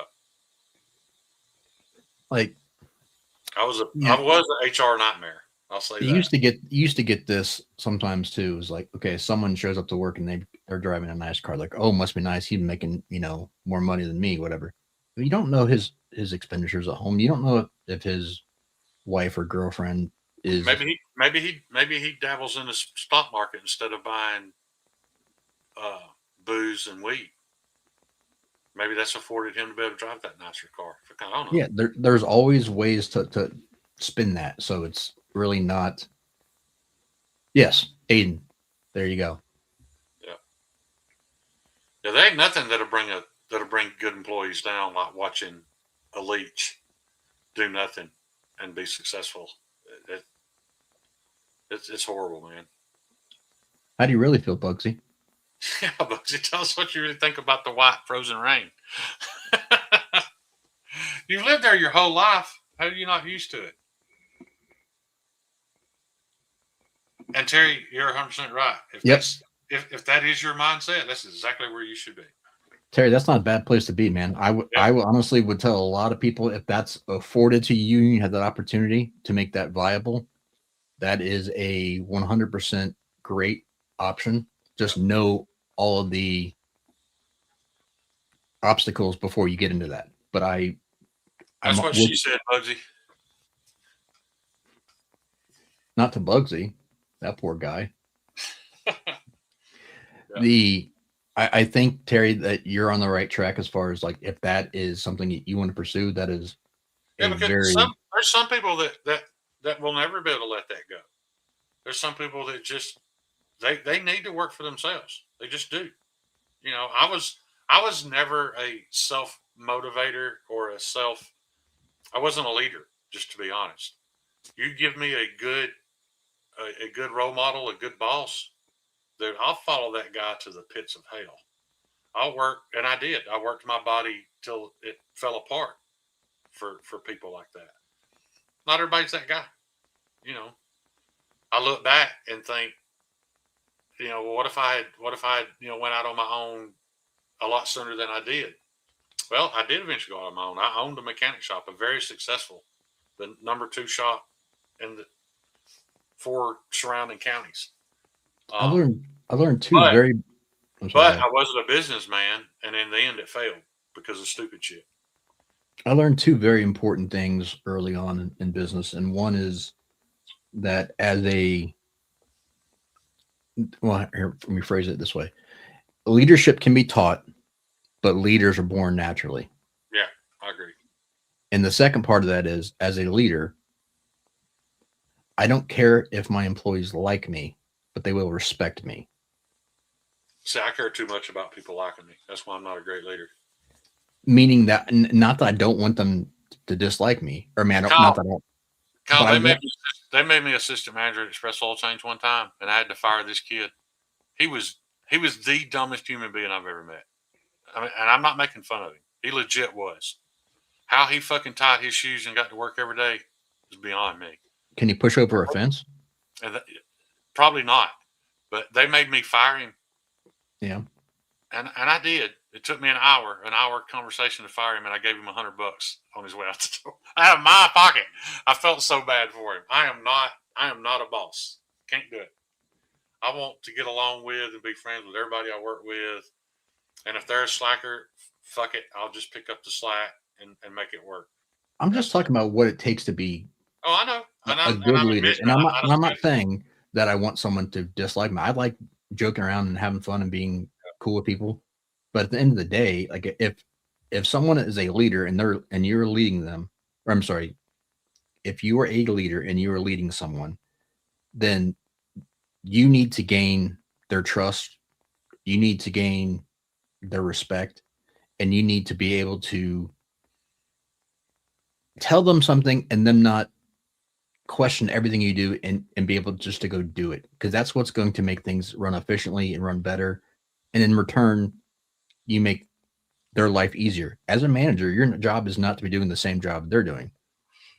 Your job is to providing resources for them to do their job better and giving them answers and help how to do their job better. Mamo, this poor kid was, when I told him he didn't work there anymore, was talking about he didn't know how he was going to feed his kid this next week. He wasn't mad at me. He was just crying and just, talking about everywhere he went, this happened, and he didn't know what he was going to do. I felt that's why I gave him $100 to get to buy groceries that week. But I'm just not cut out for it, man. I'm way too soft hearted. At the same time, while you're working there, I will fuck with you and make fun of you and everything else. But at the end of the day, you know, I'm too soft hearted to be a good leader. I'm a great follower. But you know what, man? The world needs great followers. They really do. Good leaders are useless without great followers. So Correct. it all works out. And some people just aren't meant to be either. And those people need to work for themselves. Yep. You know, I've having a conversation with my buddy here a while back. He hadn't had a job in about 3 years, tried to do it on his own, and he called me whining because it didn't work. And I didn't feel sorry for him. I was like, dude, you know why it didn't work. I was like, what'd you do yesterday? Well, I didn't have no jobs yesterday. I was like, well, if you didn't have any jobs yesterday, that means at 9 a.m. you need to be in your truck with business cards. You need to hand them motherfuckers out until 5 p.m. And I guarantee if you did that, you'd have got a job. You'd have picked up a pressure washing job that day. No doubt in my mind, because I've done it. So it's his fault. He's not cut out to be self-employed. He's just not. Yeah, self-employment is what the biggest downfall of that is. Two things: one, money management, and two, hustle. You got to have the drive. With the money management, but he only did go with the money management because he had to be so frugal because he wasn't putting in the effort that he needed to. Right, that's my point. You need to have both, but that's the two main downfalls of any self-employment. Yeah, you're exactly right. And now, you know, he eventually had to take a job. He got a job with Centos. You know, everything's better for him. He's just, you know, and that's not an insult. He took it like one. It hurt his feelings. He's a little sad at me, but he's just not cut out to be a business owner. And like I told him, I said, dude, it's not like you got to give up. I was like, Right. y'all have a 4-day work week at Centos. You still got 3 days.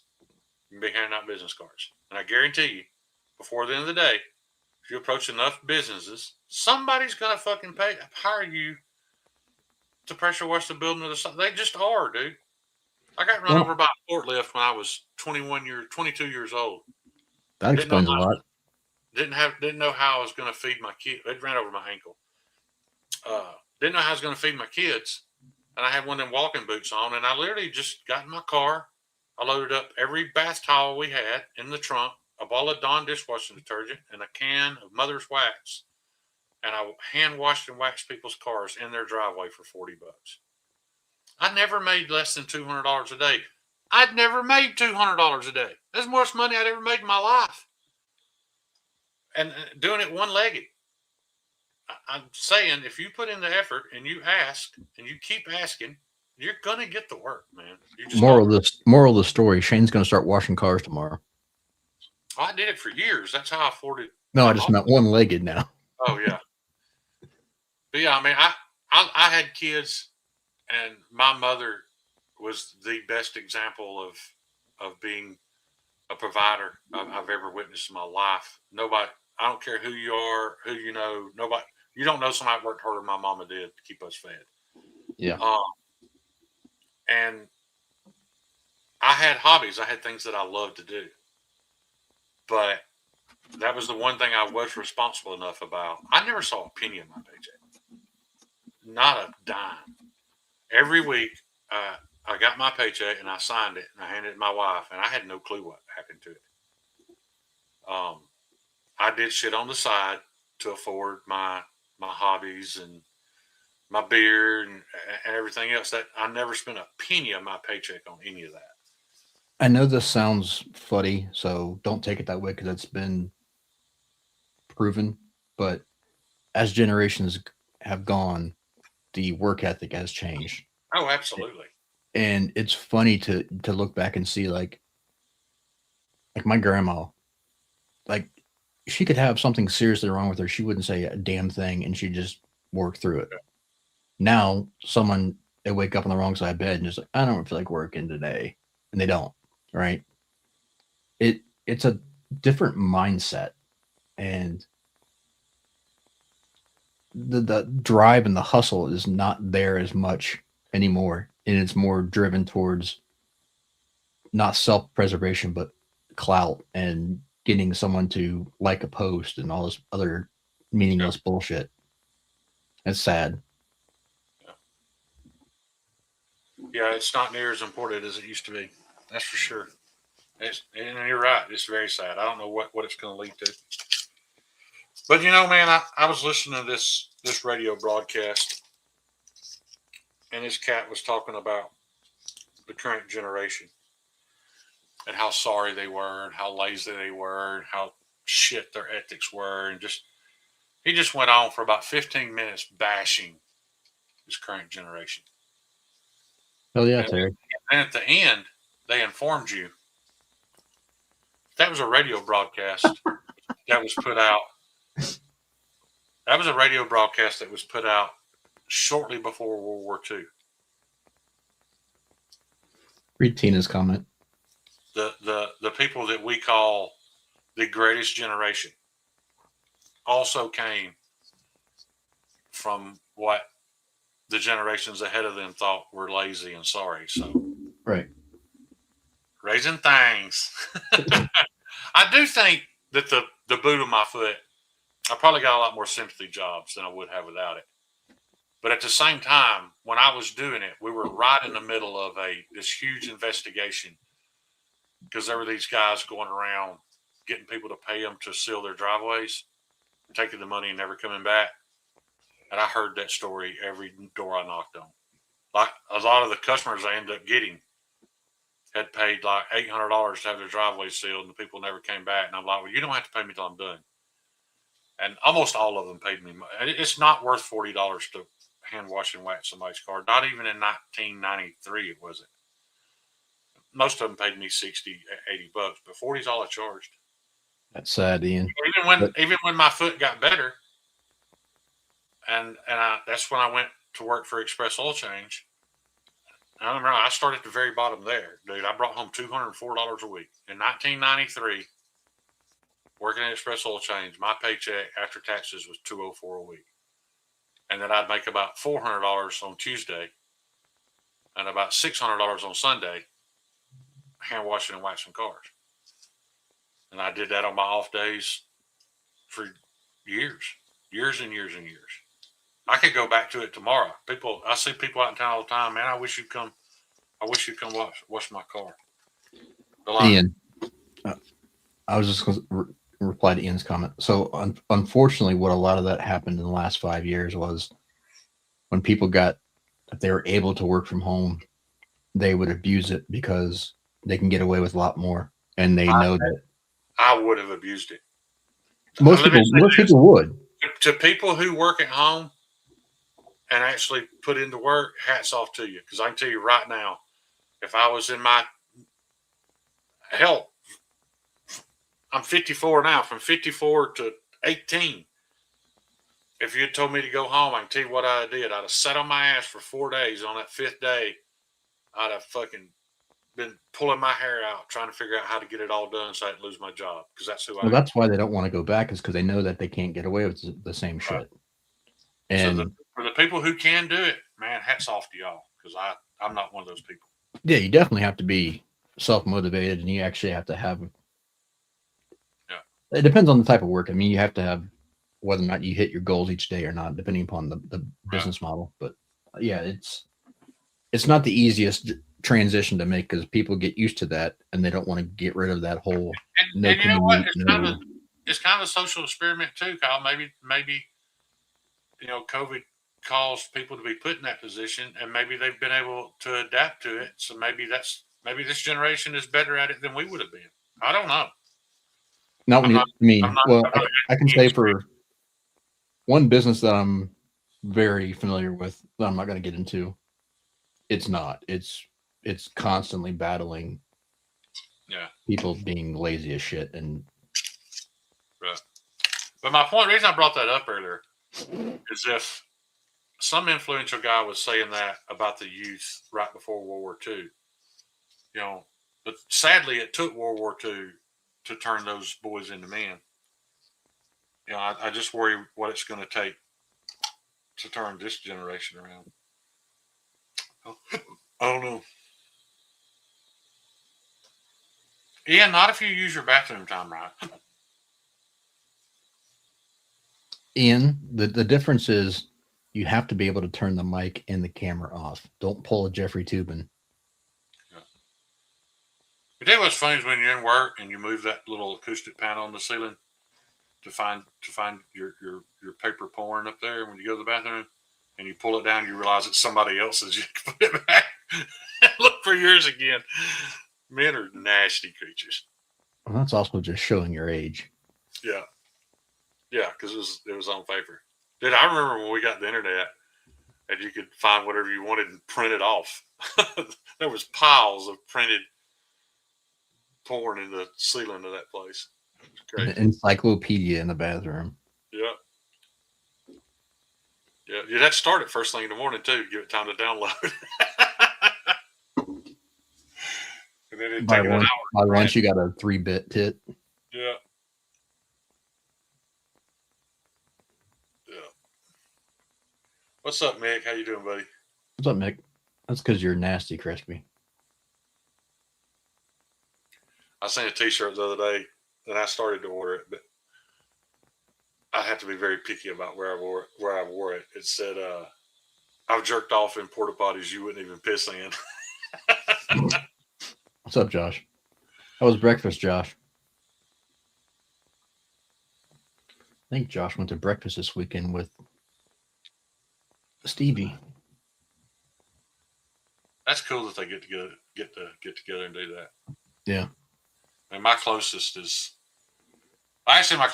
Ryan, as far as where he lives, but he's never at home. Where's he at tonight? I don't even know if he's in state. I don't know. But for anybody who ever talks about Ryan Elson says it must be nice, you have no fucking idea. Yeah, that man worked like a crazy. Yeah. So my second closest is Javon, but I try to get up there and see Javon at least once a month. I'd go see Ryan more, but here's the thing, dude. I feel like I'd be intruding on Ryan. Yeah. I mean, he gets to be home and see his wife a couple of days a month. I'm not going to interfere with any of that time.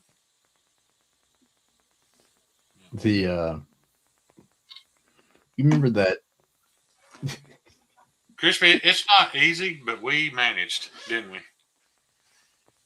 I used to get tickled laying there thinking about how many people were jerking off at the exact same time right now. That's why barracks have zero light. They're like midnight dark. Why would you get tickled by that? Just thinking about how many other people are jacking off while I'm jacking I don't want to think about that at all. Because we're all laying there thinking we're the only one doing it and getting away with it. Every one of these motherfuckers is jacking off. What's up, JoJo? Yeah. Oh, speaking of which, Shane, you'll get a kick out of this. I spent some time with my mom yesterday. Got to hang out. Yeah. And she was giving me shit saying that my beard was getting unruly. And I snapped back and was like, well, so's yours. And she slapped the shit out of me. That's hilarious. No, but here's the better part. I got slapped again because I said, Shane told me to say that. And she slapped me again, called me a liar. She knew I wouldn't say that. That's awesome. Yeah, people don't understand. You know, you think, well, why couldn't soldiers just refrain from that? But what people don't understand about soldiers and whether it's that topic or women, not everybody has experienced being worked and working out to that level. They don't. Not a whole lot of people understand what that does to your testosterone. You know, when they're working you like a machine, your testosterone just shoots through the roof, and that's why soldiers are the horn dogs that they are. They can't help it. What's up, Scott? You know, you turn them into a machine, that's how they're going to act. Joe, I'll send you a voicemail later.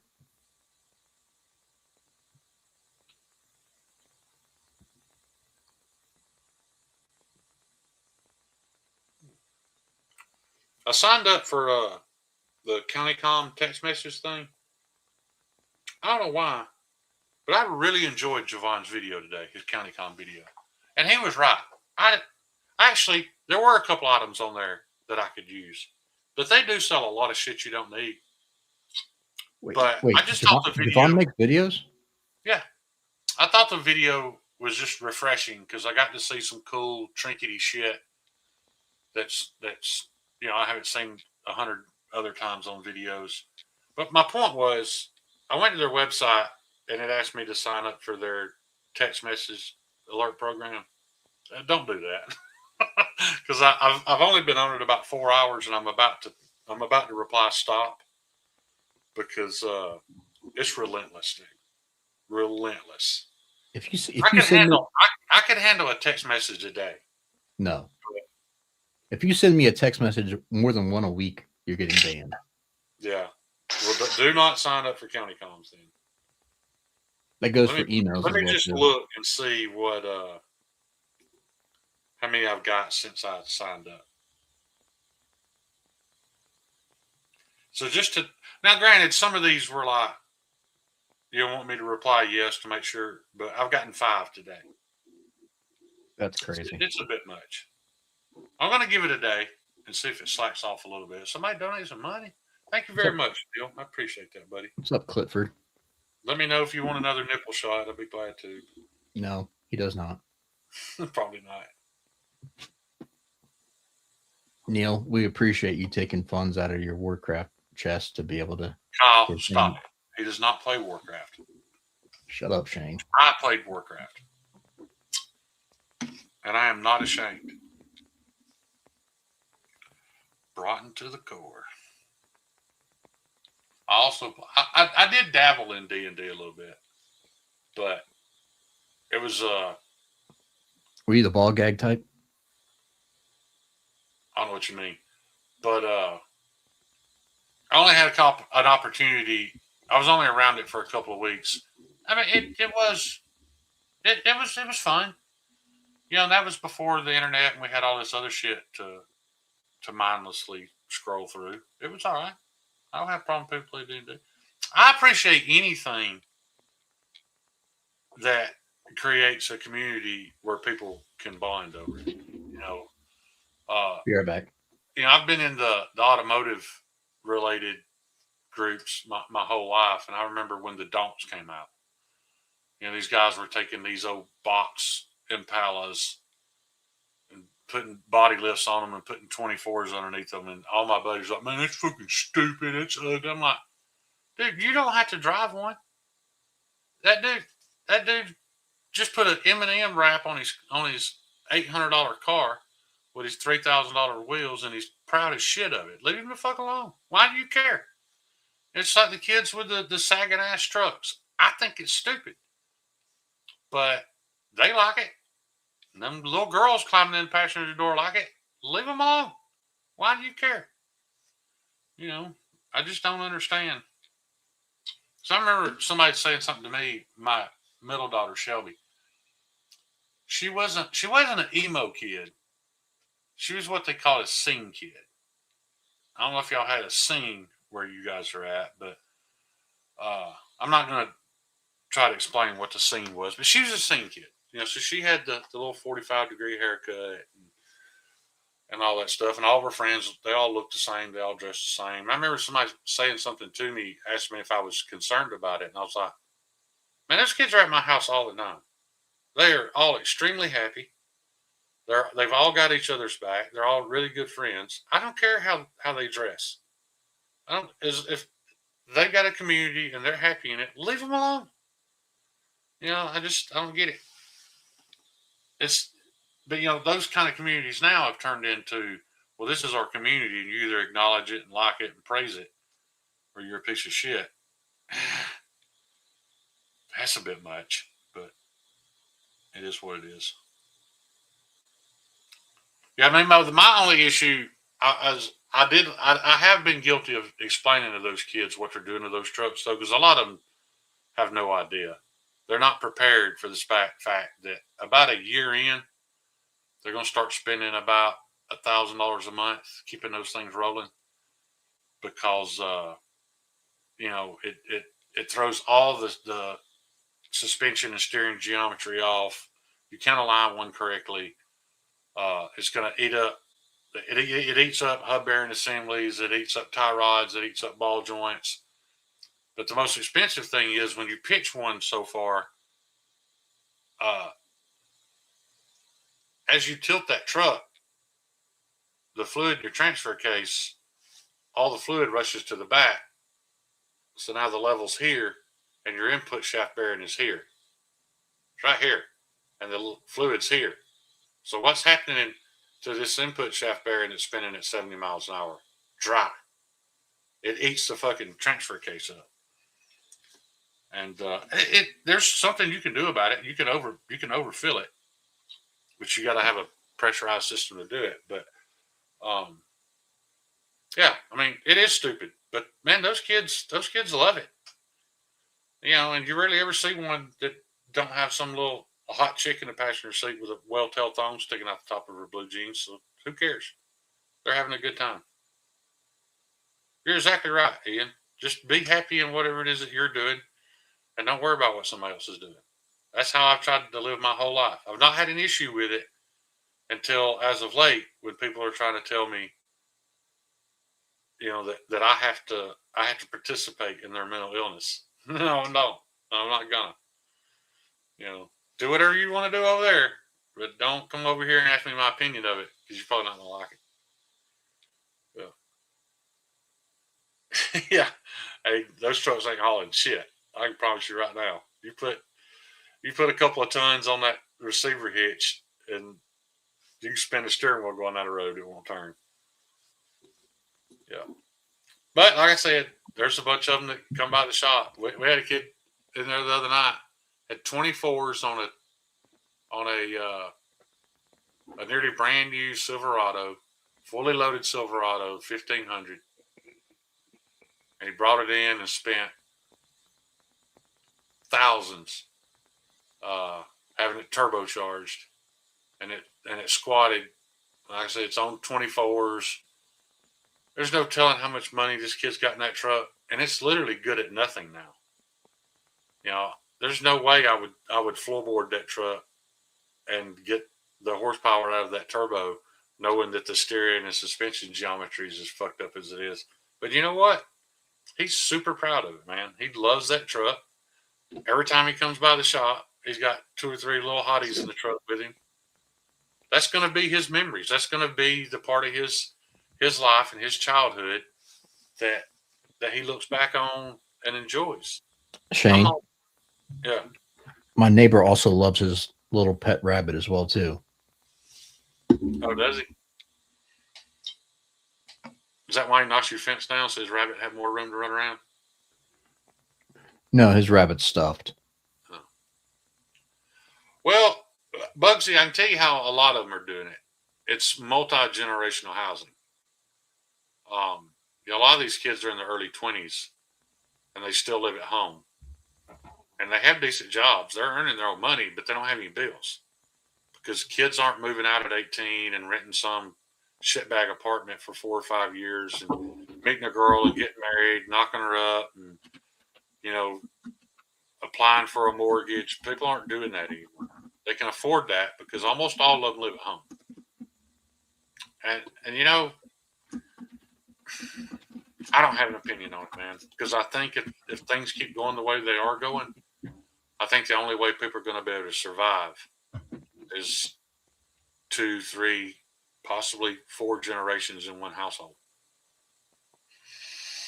You know, I'm fortunate that you know, my daughter Shelby's single, mother of 2, and she just put in the damn work. I guess she got it from my mama. She didn't get it from me. She put in the work. You know, she just bought her first home. She's not wealthy, but she can put the gas nozzle on her car and walk off. You know, she's not. She's comfortable, and I'm proud as shit. That's all I could have asked. She's financially comfortable. She doesn't stress about money. Now, her money, and Ian, don't take offense to this, but her money and Ian's money is not the same. Her house and Ian's house is not the same. But however, her and Ian took different paths in life and made different choices. So, but are they the same amount of happy? Probably. I'm just assuming you're happy, Ian. But I'm just saying, uh, you have to compare apples to apples. You know, she lives in a 50-year-old, 60-year-old home out in the county. So, you know, I'll just say this: she's better off at her age than I was at her age. So I'm happy about that.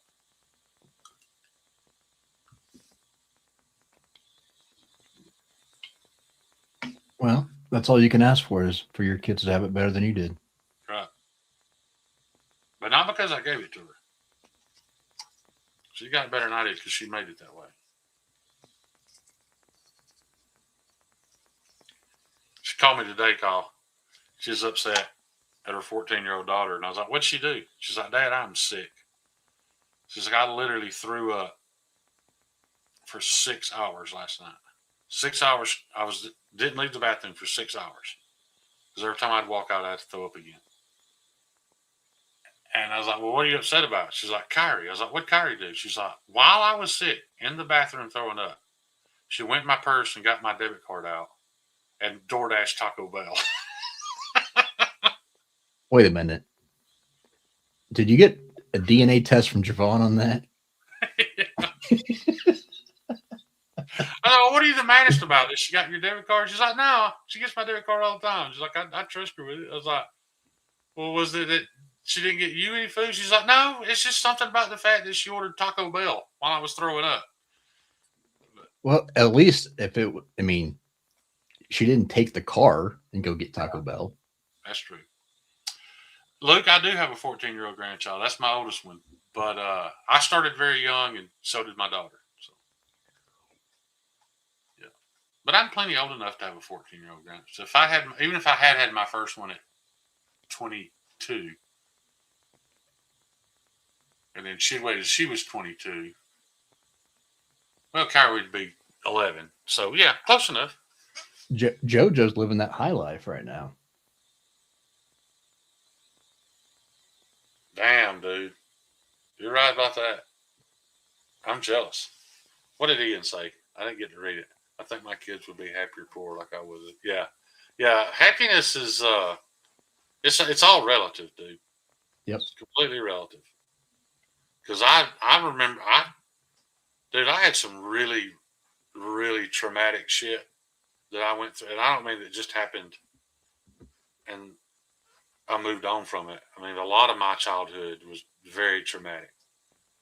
But I still remember my childhood in a pretty positive light. You know, I just concentrate on the things that made me happy and the parts that I enjoyed. And, you know, yeah. If no one learned anything from the movie Richie Rich, was the fact that he had everything, but he had nothing. He had to buy his friends. Yeah. And he was the least happy of that entire group. Yeah. Jesse, I agree 100% with that, but I think it's because they don't know they're poor. Yeah. And if you don't want for things, the less you have, I don't know how to say that, but I think it's because they're not concentrating on what they can acquire. I don't mean this in a negative sense, but it's the ignorance is bliss. If you don't know what you don't have, then you don't worry about it. Right. Yeah, I've talked to Maddie a dozen times about doing a mental health Monday. But I'm telling y'all, dude, if I went on and told it all, wait. I don't know that y'all could ever even. I don't know. I don't even know. Cheeto, Richie Rich is now Izzy?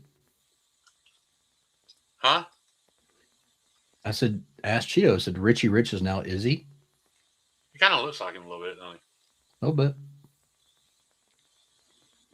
Yeah, nothing like bringing the topic on with a Richie Rich reference. Freaking Mimo. I think that most people know that story. That's why I was getting there. Matty, I'll be honest with you. The reason I hadn't done it is because if I sat down and spilled it all, there's so much of it that people could use against me. That's why I don't think I could ever do it. Because people do that. You expose things to people, and they somebody eventually is going to hear it and use it against you. As you go to skunk bags, all their bags have locks on them. Yeah. What's up, Maddie? What's up, Josh Worth? Do you know, Maddie, the one thing I've learned about mental health, and I just had a conversation, I won't mention with who, somebody in the community, though, we just talked about that, touched on it recently, is that once you admit you have any kind of issue at any level,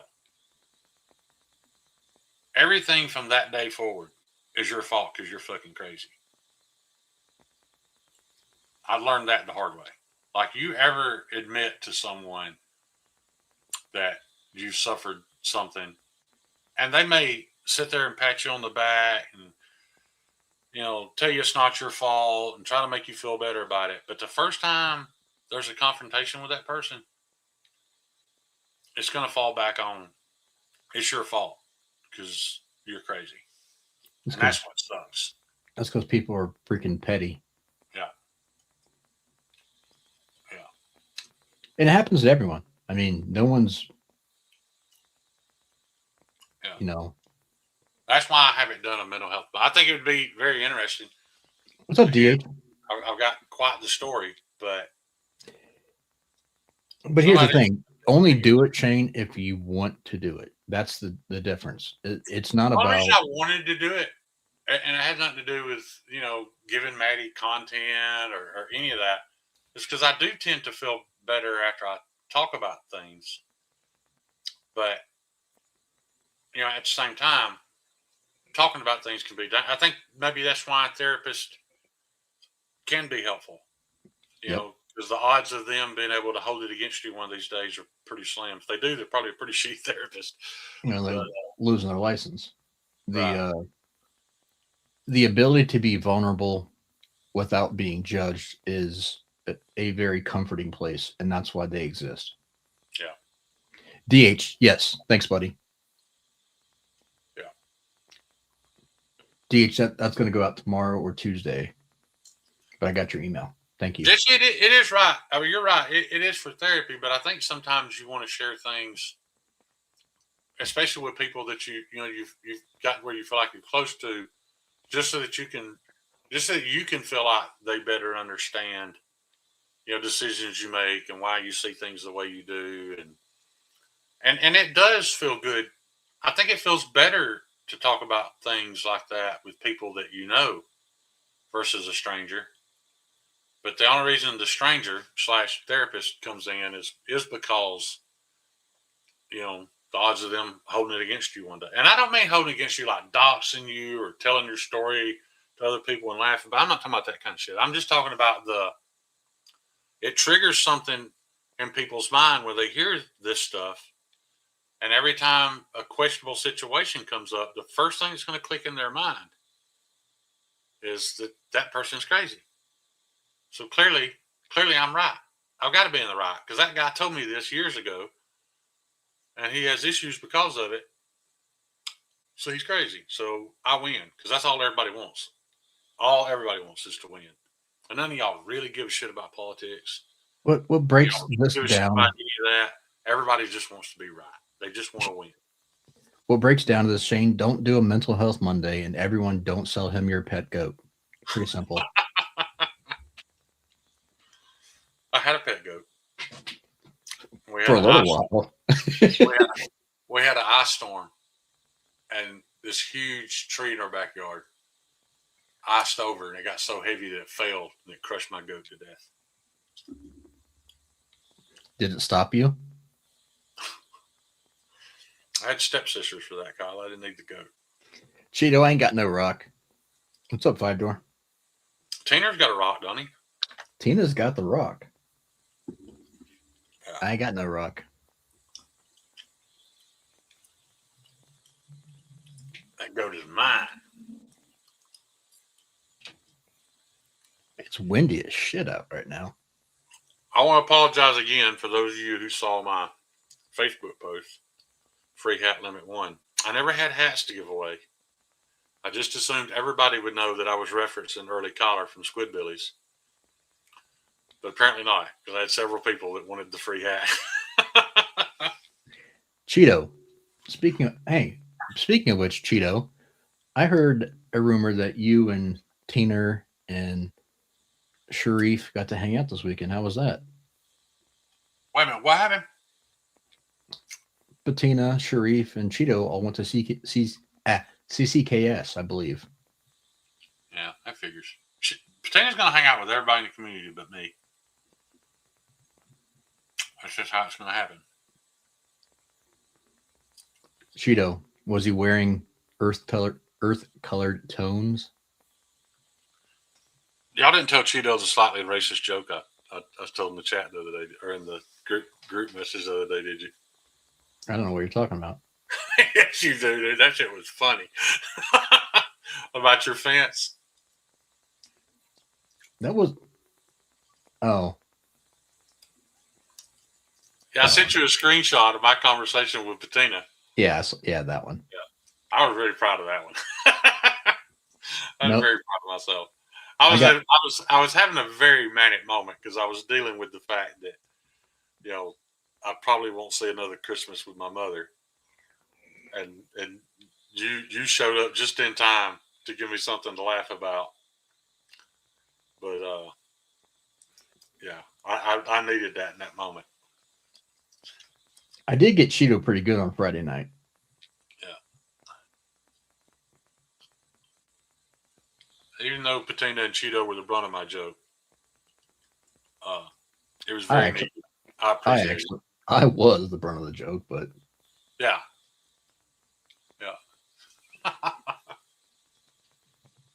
I wish I could tell that story, but that's not for public knowledge. No, it's not. I mean, I don't have an issue sharing it with Cheeto because I know he's not a soft bitch. Yeah. But if I said it all out loud on the internet, Grumpy Grunt would do a live and cry for 6.5 hours. So we're not going to do that. I'm talking about my story, not what you said. Oh yeah, no, yeah. You don't need to tell your story either.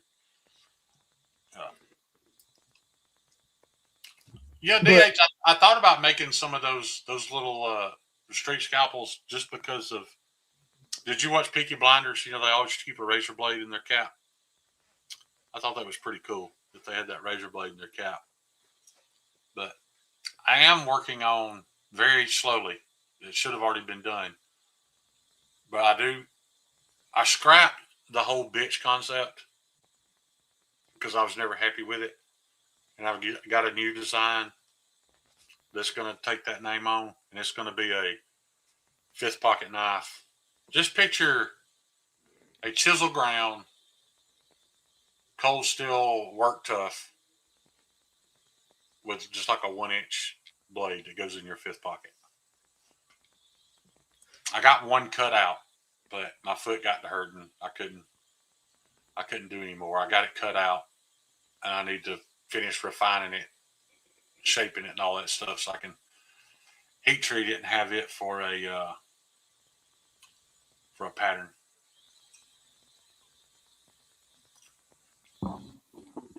You can't be unapologetically American anymore, David. People get their feelings hurt. It is what it is. Yeah. The damn it, Luke. We do. And it's 100% my fault, dude. I was rough on this vessel, son. Yeah, it'd be cool to have a place to hang out with people, but fortunately there's one that's local that I would hang out with, but the rest of them I have no desire to see. So it's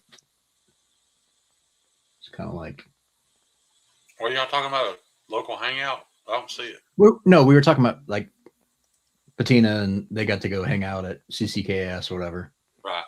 Here, there's I only a think few they've people. all hung out before, though, haven't they? Yeah, but Yeah. I just was saying that you mentioned that it'd be cool to hang out with people locally, or whatever. I'm like, here, there's only one that's truly local that I know of, and he's cool. But well, there's two, but the other one is not so cool. Um, so Well, you could roll on over and see Tri-State, couldn't you? no, How far are you from Tri-State? like an hour and 20. That's about how far I'm from Javon.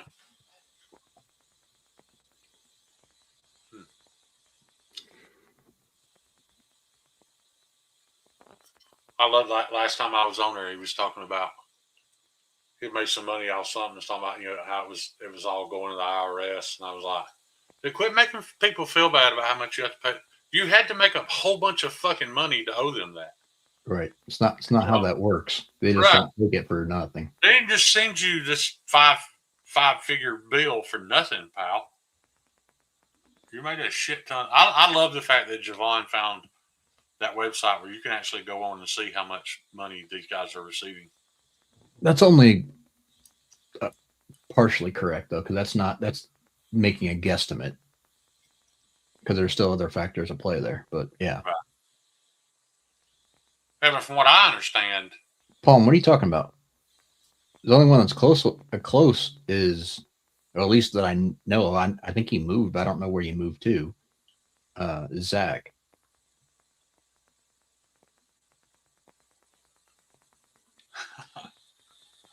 Bugsy Bama was on a work trip, though. Well, I'll take that back. I could be wrong. He may have just come up there just to see you. I just assumed he was on a work trip, but I could be wrong. I was so confused. When y'all sent me that video of you two hanging out, I thought it was an older video from Blade Show. Like, I had no idea he was there at that moment. But that's cool. Lee? Yeah, Lee was in New Jersey hanging out with Bugsy. I don't know if they were in New Jersey hanging out or if they were in New York. I just assumed that Lee was in New York for some business something, and him and Bugsy hooked up. But like I said, I assumed that might not be the truth at all. He may have went up there just to hang out with Bugsy. David, I'm from Alabama too. Bugsy, you can't blame anyone for not wanting to visit New Jersey. Oh, okay. Beer stein competition. What's the beer stein competition?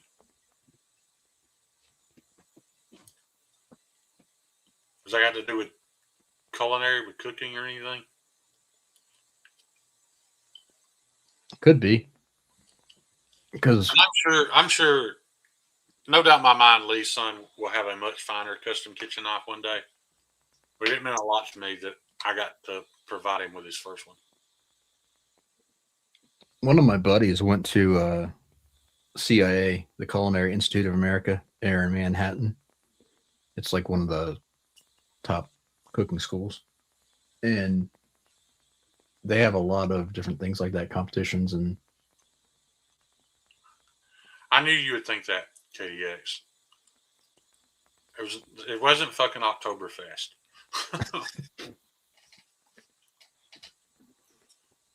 KDX is obsessed with German beers and sausages. It might tell you something about his political outlook. Look, he was right. What?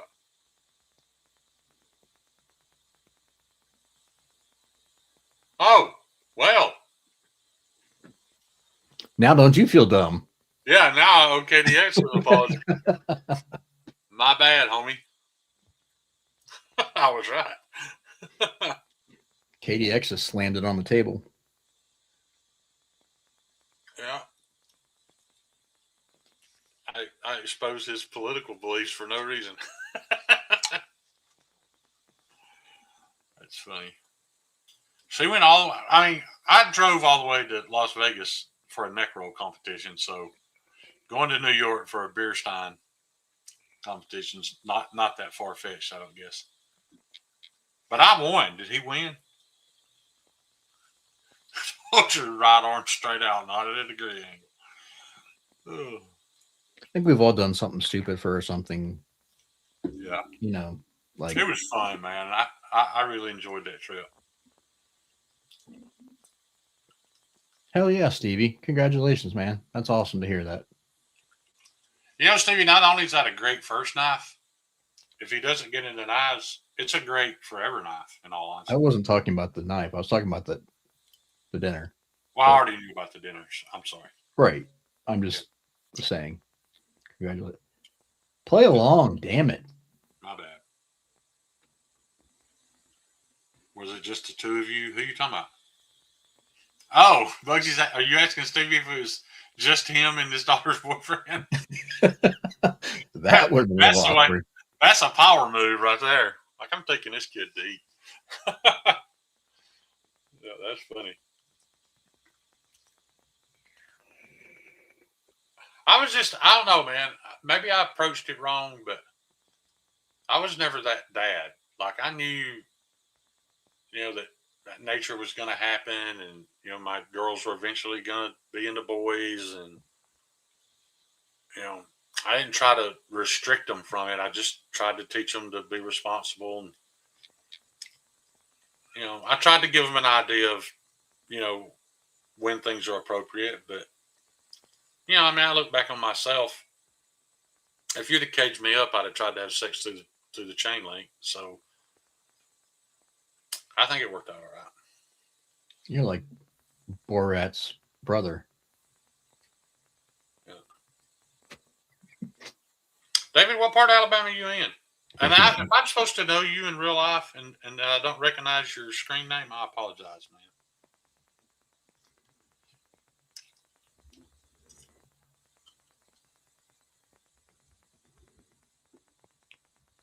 Yeah.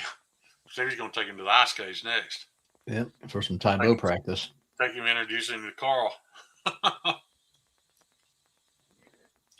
Stevie, do you have to because it's ice, I'm sure it's difficult. Do you have to go up there ahead of time and pre-cut out a little grave, or how does that work? I don't think you can go up there. They closed them, didn't they, Stevie? The only reason I know that is because I got a buddy I play armor with occasionally. He was in here the other night, G Money, but he lives in the same area that you do. But he was telling me that he was pretty sure that they had closed the ice caves because they were getting dangerous because they were melting or something. They were dangerous because Steve was close. They're dangerous because that fucking volcano is going to erupt any day now. Yeah. But Steve, ordering his steak medium rare does not make him a good kid. People can eat their food however they want. There's no point in judging them on how they order their steak.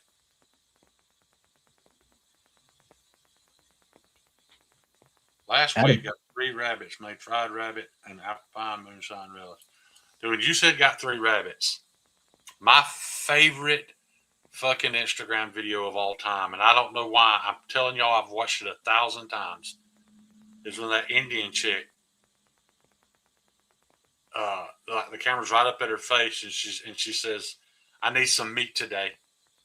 Well, what the fuck am I supposed to do with 2 rabbits? I'm trying to remember exactly what she said. It said something about, "Do you hear me, berry picker?" I don't remember the whole thing. I don't know why I love that video. Y'all know the one I'm talking about? She looks maybe Inuit or something, kind of hot. But she starts the video out with, "I need some meat today." I'll find it right quick. Neil, that was a very good attempt at humor. I'm kind of obsessed with her. That doesn't shock me. I mean, she makes me want to go kill her a moose. David, you know Javon? I can give you his address if you want to go hang out with him.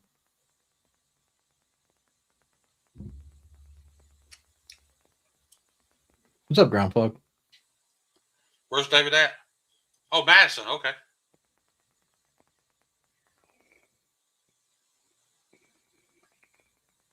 I just assume we all see the same shit. Terry, that I couldn't answer that one. One for Stevie and for Shane and those guys. Is going to Blade Show a day early worth it? You ready? Are you going to answer my question? I was looking something up. Hang on. Let me play this. I'm sorry, you can't do two things at once. I cannot. Oh, it's a TikTok. I need some meat, Tugay. The fuck am I do to rabbits? What's not clickberry? I need some meat, Tugay. The fuck am I do to rabbits? What's not clickberry picker? Go get me a moose right now. Quick up! I need some meat, Tugay. She makes me want to go kill a moose. Okay. I don't know why that video, but apparently it blew up on TikTok. Now, are you asking me? Kyle? I was asking if Terry was saying, is it worth going to Blade Show a day early? I mean, it can be because a lot of people get there a day early. And, you can get in a little more, sit down and hanging out with folks when Blade Show's not happening.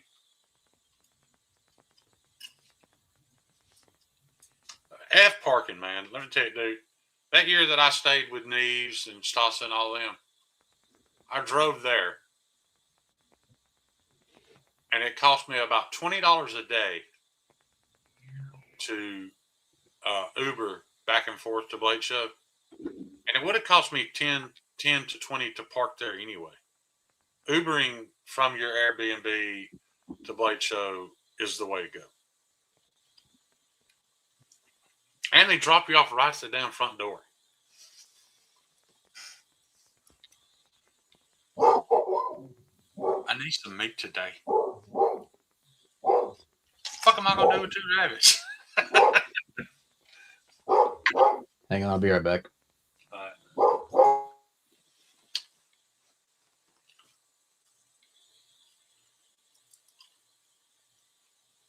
Yeah, David, I'm actually going to Huntsville next weekend, and I'm meeting Javon. We're going to the Huntsville Night Show. So if you'd like to go to the Huntsville Night Show, we'll be there. Oh, God, Bugsy. I'm getting that fucking beef rib. I don't care if I have to Uber there by myself this year. I don't give a shit what any of you other people want. I'm going to get that beef rib this year. I will leave my group and go with you, Bugsy. It's literally the biggest thing I'm looking forward to at Blade Show this year. And the only reason I got a taste of it is because Bugsy's skinny ass couldn't eat the whole thing. So he gave me part of his like 3 years ago. It was one of the best. It is hands down the best piece of smoked meat I've ever eaten. Yeah, Todd Carr, they'll show up in the minivan if you tell them. Oh, and never mind. It took me a minute to catch on what you were saying. I don't know if they can fit a whole entourage. That's especially funny since you're a mod on his channel. I appreciate the fact that you can appreciate that we make fun of him and know that we still love him. An entourage. Yeah, I went by myself, though. Like, those guys all got up and went to Blade Show early. And I've been in a lot of... Oh, yeah, you're right. You'd bought two. But I was in a lot of pain the night before and couldn't sleep. And when Lee woke me up, he knew I wasn't going to Blade Show. I was like, dude, I'll be there in a little while. And I woke back up about 12:30 and Ubered myself over there. And I was like, this is hands down the best way to go. That's hilarious, Todd. Yeah. Well, Bugsy, that makes me feel very special, dude. Because that thing was absolutely delicious.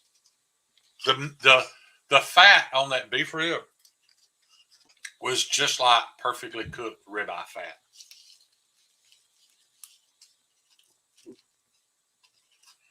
I did. But unfortunately, Stevie, I completely wasted those 2 days. Like, I was comatose for for 2 days. Like the memories I have of it, I'm very fond of. But there's literally only 4 or 5 things I remember at all. David, I just know it's next weekend. It's the Huntsville Knife Show. I don't even know where it's at. John's just going to tell me what time to be at his house, and I'm going to drive us there. So just look up Huntsville Knife Show next weekend. You're exactly right, dude. I forgot about that. I was so disappointed, dude, that I was going to have to eat this fucking suck. I cannot stand spending money at Subway, Fire. I don't buy sub sandwiches. So, processed meat sandwich is something I eat when I'm broke and at home and don't want to go anywhere. But I remember that now. I was standing there looking at Subway, super depressed, thinking that that's what I was going to have to eat. And you came through with that rib, dude. That made my day. One video, he was looking up into the oblivion. I spent a lot of time looking up into the oblivion that weekend because who was it that asked? Was it Cheeto or Patina that asked, what'd y'all do to Shane Shane? I remember that in the comments. I remember texting Patina, asking if he'd come get me. I didn't know if I was gonna be okay. You know, y'all can make fun all you want of me being a lightweight. But what's even funnier is y'all couldn't get that high if y'all tried to. It looked like someone unplugged him. I felt like somebody unplugged me, Patina. I remember I sat there for like 6 hours contemplating whether I had to piss or not. I mean, I knew I had to. It was just the fact that I didn't think I could stand up. The best was the one picture where it looked like your head didn't fit in the backyard. I'm never going to let that go. Yeah. Laugh all y'all want. Let's see y'all get that high.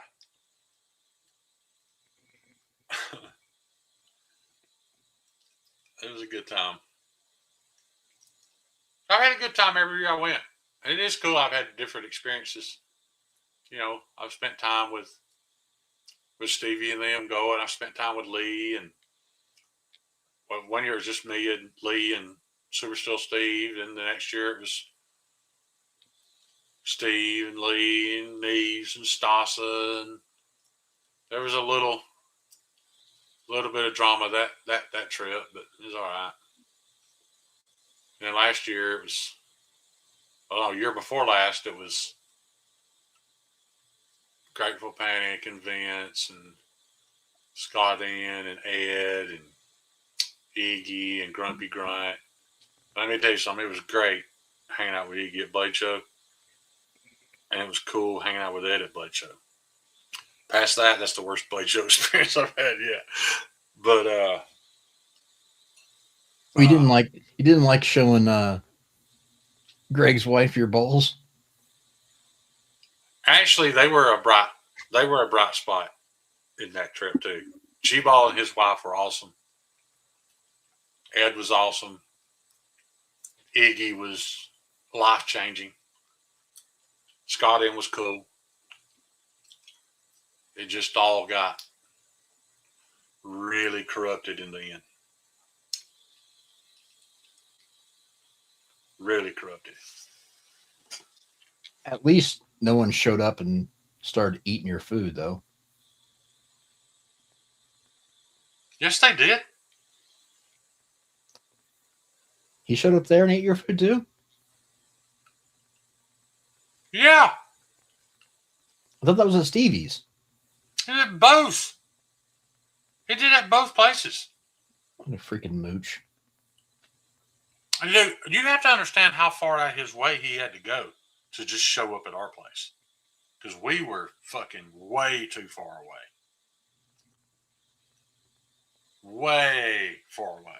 Like, we were further from Blade Show. It was further from Blade Show to our Airbnb as it was from my house to Blade Show. But the only reason I didn't care was every time we went somewhere, I got to sit up front with Iggy. And me and Iggy got me and Iggy had conversations and forgot that other people even existed.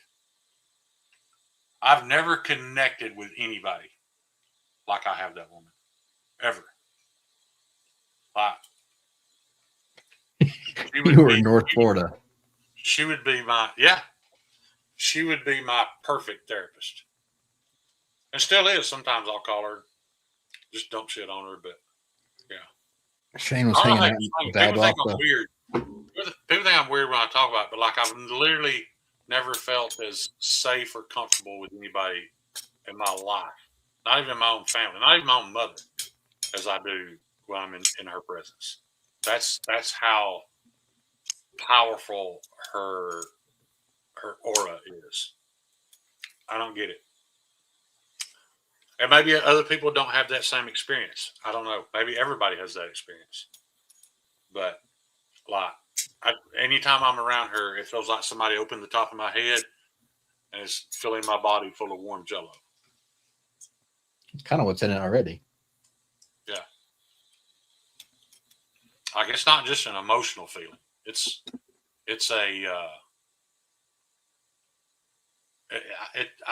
something I can feel physically. Yeah. Iggy lit him up. Iggy lit who up? I know you ain't talking about me. He ain't never said nothing mean to me. No, the food thief, I believe. Oh, yeah. I didn't know she said something to him. I'm glad I didn't, because if she'd said something to me in front of me, I'd have beat the fuck out of him just for her having to say something. The Elite Jerk Girl, I don't know what it is, because there's zero chance of that ever happening. But she's my person. Iggy's the dude, man. Yeah. She's incredible. I remember a time when I thought Iggy was a guy and Patina Turner was a chick. Patina's not a chick? Nope. He's a dude. Well, Iggy's definitely a guy. Strikingly handsome dude from Southern California. I knew you guys wouldn't. Stevie wouldn't lead me astray that Iggy's not a dude. No, Iggy's a chick. Wait, Stevie lied to me? Yeah. He just told you that to keep you away from her. Say it ain't so. We're all very possessive of our Iggy. Patina's definitely a broad. I've seen pictures of her on her pirate boat. She's a chick. A hot chick at that. Yeah.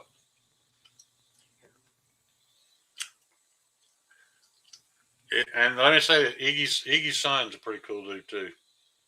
Because when I asked his permission to be his stepdad, he took it very well. Took it very well. Dopey, I'd let that happen. Paul, there's nothing to be confused about. Patina is a guy and Iggy's a chick. But we didn't all know that back a few years ago before we all got to know each other. Damn it, Stevie.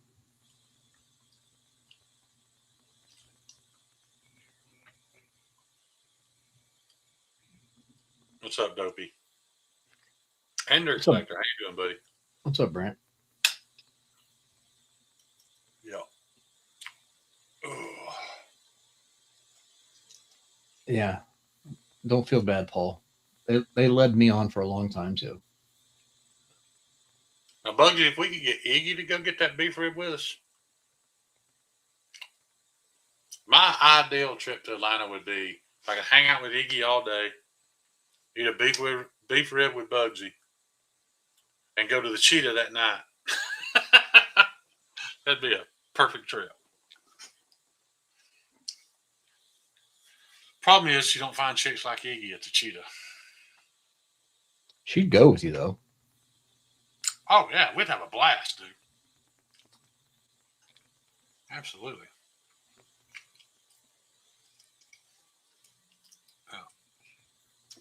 I do want to hit LeBron James's pizza joint again, though. I like that pizza a lot. What is it? It's not the same thing as that beef rib. LeBron James's pizza joint. He got a chain of pizza stores. There's one in Atlanta. I didn't know that. What was it called, Stevie? Blaze Pizza? Yeah, Blaze Pizza. That's not LeBron. That's okay. I know he owns at least part of that one.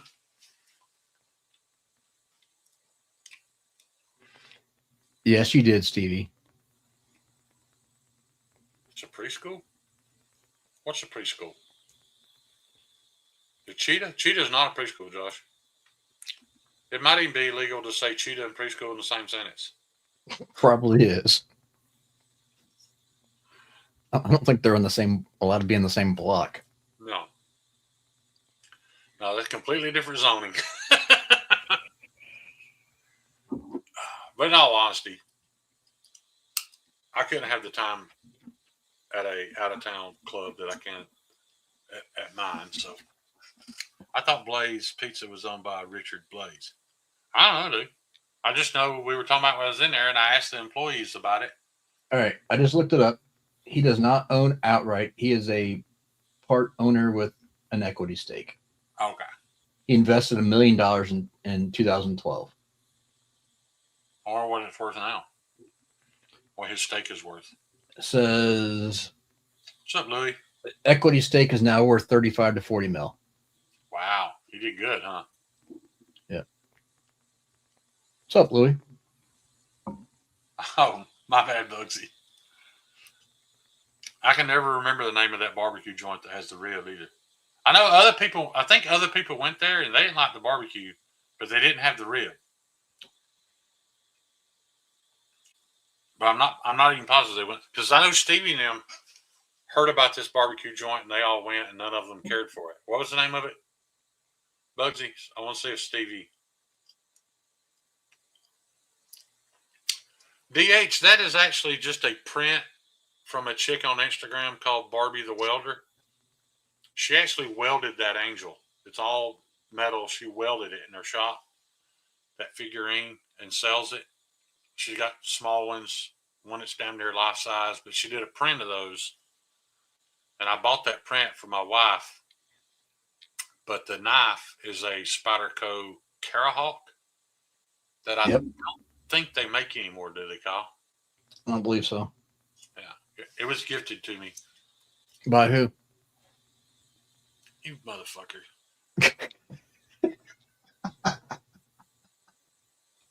Hang on. Snot rag. Damn it, you're getting good. Yeah. Fox Brothers. Stevie, is Fox Brothers the place y'all went and y'all didn't like it? Because I think it is, but I think we figured out that maybe some of their other stuff is not great, but the fucking beef rib is excellent. Or then again, though, barbecue is also very regional. So, it may just be the fact that y'all don't like Georgia barbecue. I don't know. Because I know I can go to barbecue places. I can go too far south in Alabama and I don't like the barbecue. I didn't like Fox Brothers. That's crazy, man. What'd you get, though?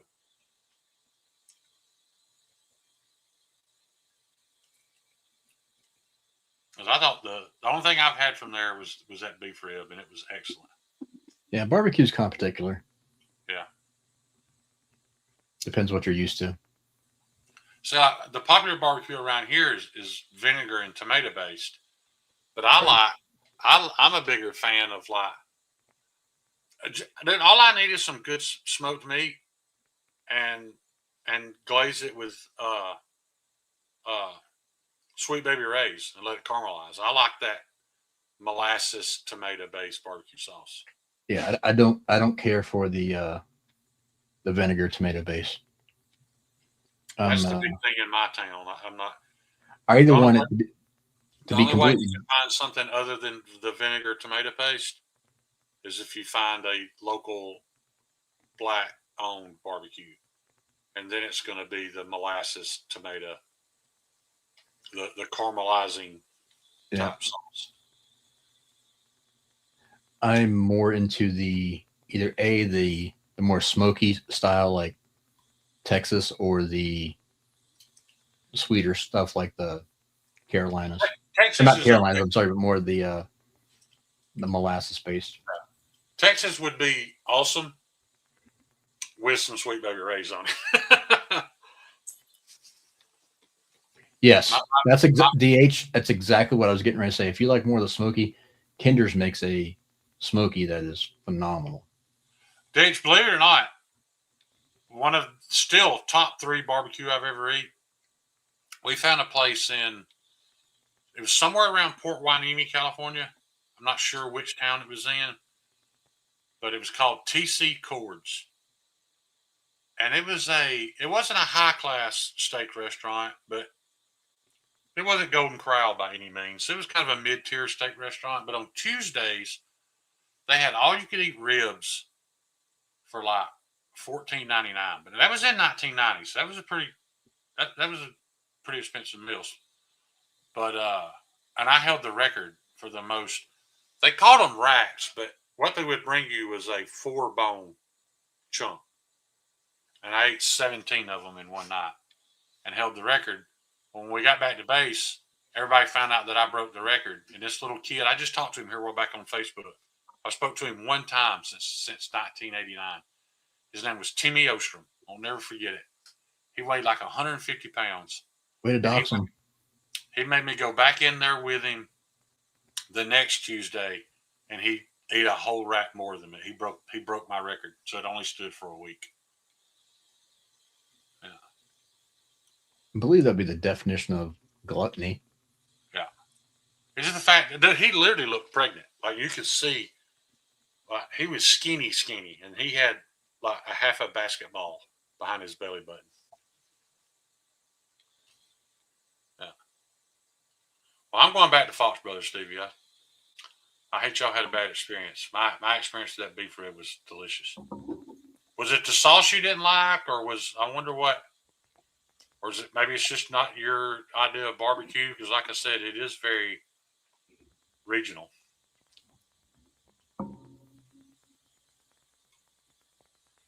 The best tri-tip I ever had was also at the restaurant with the best clam chowder I've ever had, and that was Brad's in Pismo Beach. Sounds disgusting. I don't know if they still got it, but they used to have this outdoor grill. This guy had a spatula with like a 4-foot wooden handle on it because the grill was so big. You'd have to walk around it. He had so much meat on it at one time. He'd be out there flipping them tri-tips. It was the best tri-tip I've ever eaten, and by far the best clam chowder I've ever had.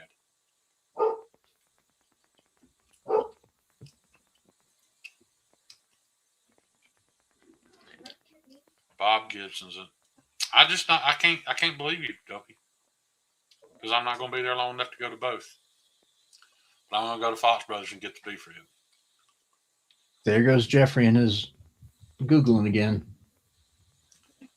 But I have had somebody tell me that if you didn't get the beef rib at Fox Brothers, you made a mistake. So, I don't know.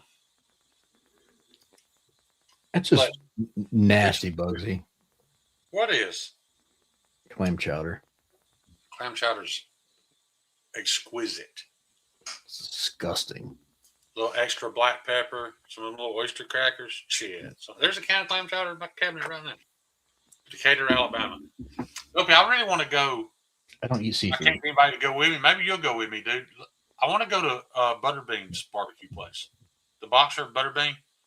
He's got a barbecue and steakhouse in Jasper. I think Jasper's kind of.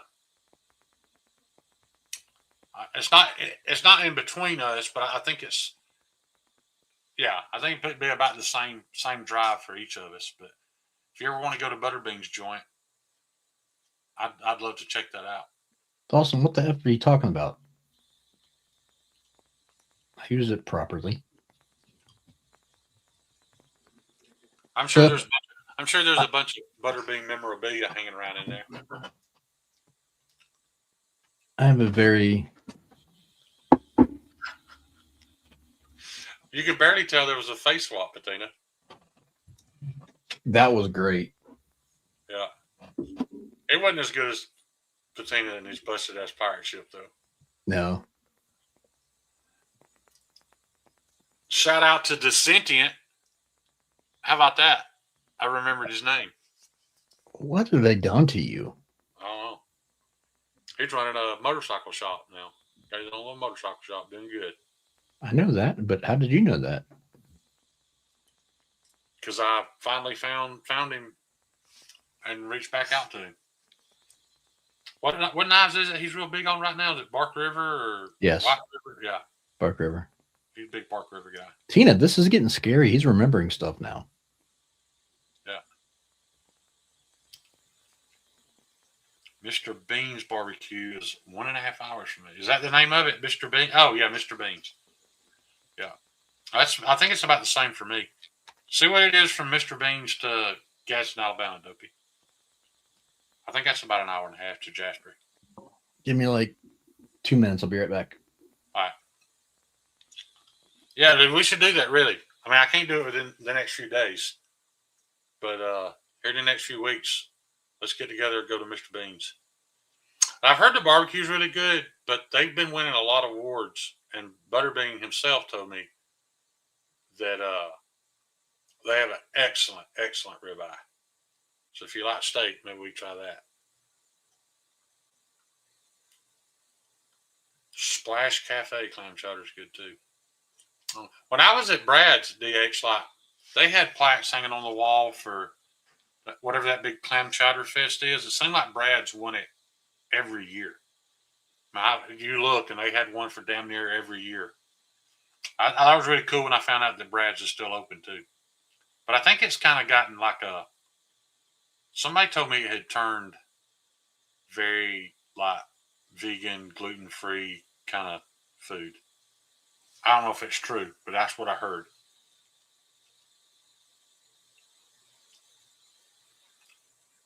You're right about that, David. That's everything is wrong with me. My addiction to food.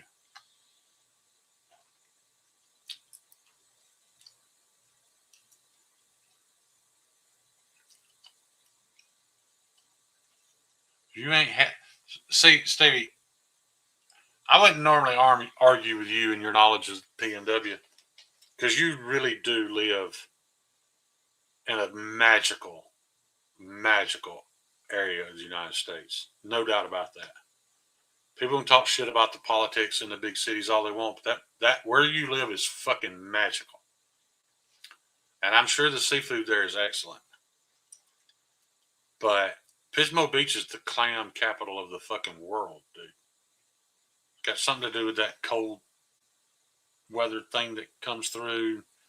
Yeah, Pismo is the clam capital of the world. So I don't think you know what you're talking about. Did Rowan Atkinson open a barbecue joint? I don't know who that is, buddy. My food shits on vegan food. Mine too, Cliff.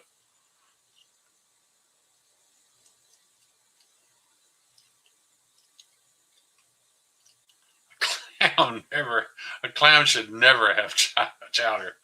Not me, T.I. That's a bearded clown.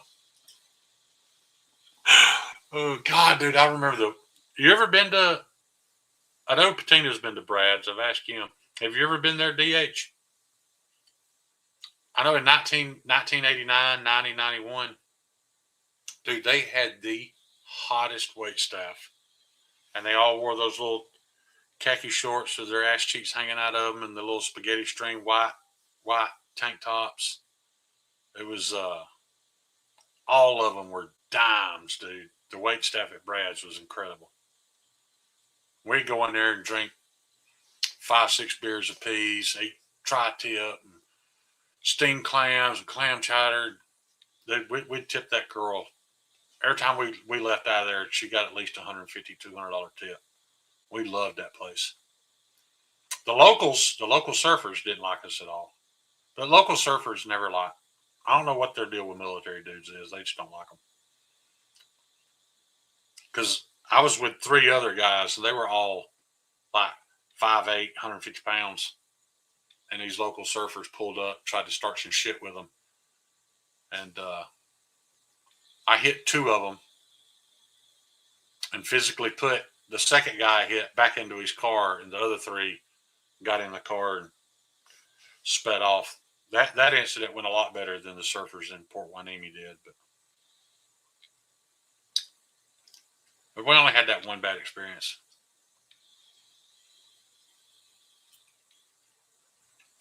I haven't been to Brad's in years. Has it turned vegan though, DH? Is that correct? So we were in Lemoore, California. And you know as well as I do, there's nothing in Lemoore. But in 2 hours, you can experience anything. 2 hours you can be at Pismo, 2 hours you can be in the Sequoias, 2 hours, So we had a really cool car back in the day. In 1990, it was really cool anyway. My roommate had a Probe GT with a Testarossa body kit. It's kind of cringy now thinking about it, but in 1990, that car was badass. And it was cringy then. Don't lie. We went somewhere every weekend. Hey, that car was very successful. On Friday nights, we'd go up to Visalia and cruise the strip in Visalia. The cruising strip in Visalia was literally like walking through the red light district of Amsterdam, but it didn't cost any money.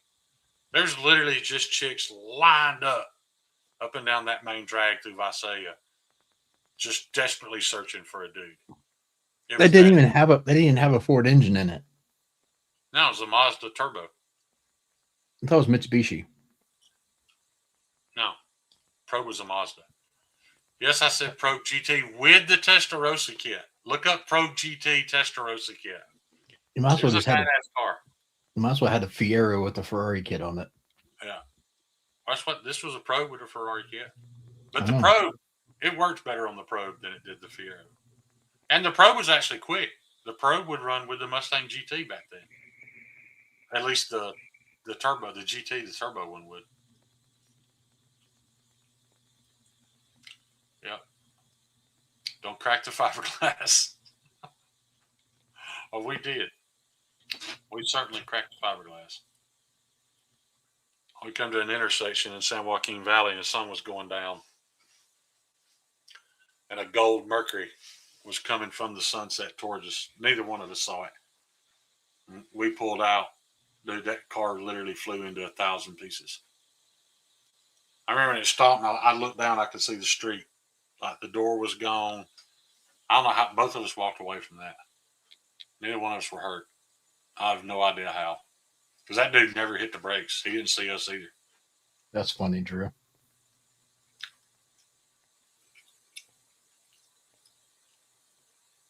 Raising Cane's. I've never had Raising Cane's. We don't have one around here. I want to try it, though. It's out of the fast food chicken places, it's probably the best. We got a Guthrie's, and every now and then when I get it, it's really good. But like every other time you go, as soon as you open the box, the chicken is a little too dark brown, and you can't even taste the chicken because the crust is overcooked. But I want to try it. Yeah, Pismo Beach Sand Drags. Well, we went. God, it was expensive too. Dude, we had to save up for it. But we went and rode the dunes. There was a place in Pismo where you could rent Yamaha blasters with the big, tall, floppy flag hanging off the back of it and ride the dunes. Anyone free to help me shovel? Nah, Bugsy, will that help? How about this? The hear that little violin? Bugsy, while you out there shoveling, just remember, dude, it's only like 4 more months before you get that beef rib. Cane's is good. It's different. It's more in the lines of like Church's, Popeyes, but better. Yeah. It's hard to compare that to like Chick-fil-A. I like Chick-fil-A better. Yeah. But still, y'all have a Nashville hot chicken up there? No. This is crazy. I do not like Nashville hot chicken. I don't like that particular seasoning. I don't like that kind of heat. It's that building heat and it doesn't go away. You can't taste anything else. But their chicken is delicious. So if you get it naked without any of the Nashville hot on it, it's really good. And somebody told me that Cane's was kind of reminded them of that it was as good as the Nashville hot chicken without all the seasoning. It's more of like melt in your mouth type of very tender. Yeah. It's very good. I don't like real crunchy chicken fingers. I'll tell you.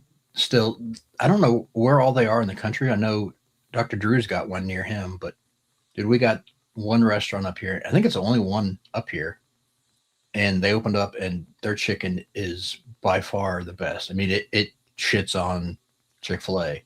It's called Huey Best, Magoo's. the best piece of chicken I've ever eaten, hands down, is at Marietta Local. And that they serve it. They serve you a fried chicken breast for breakfast.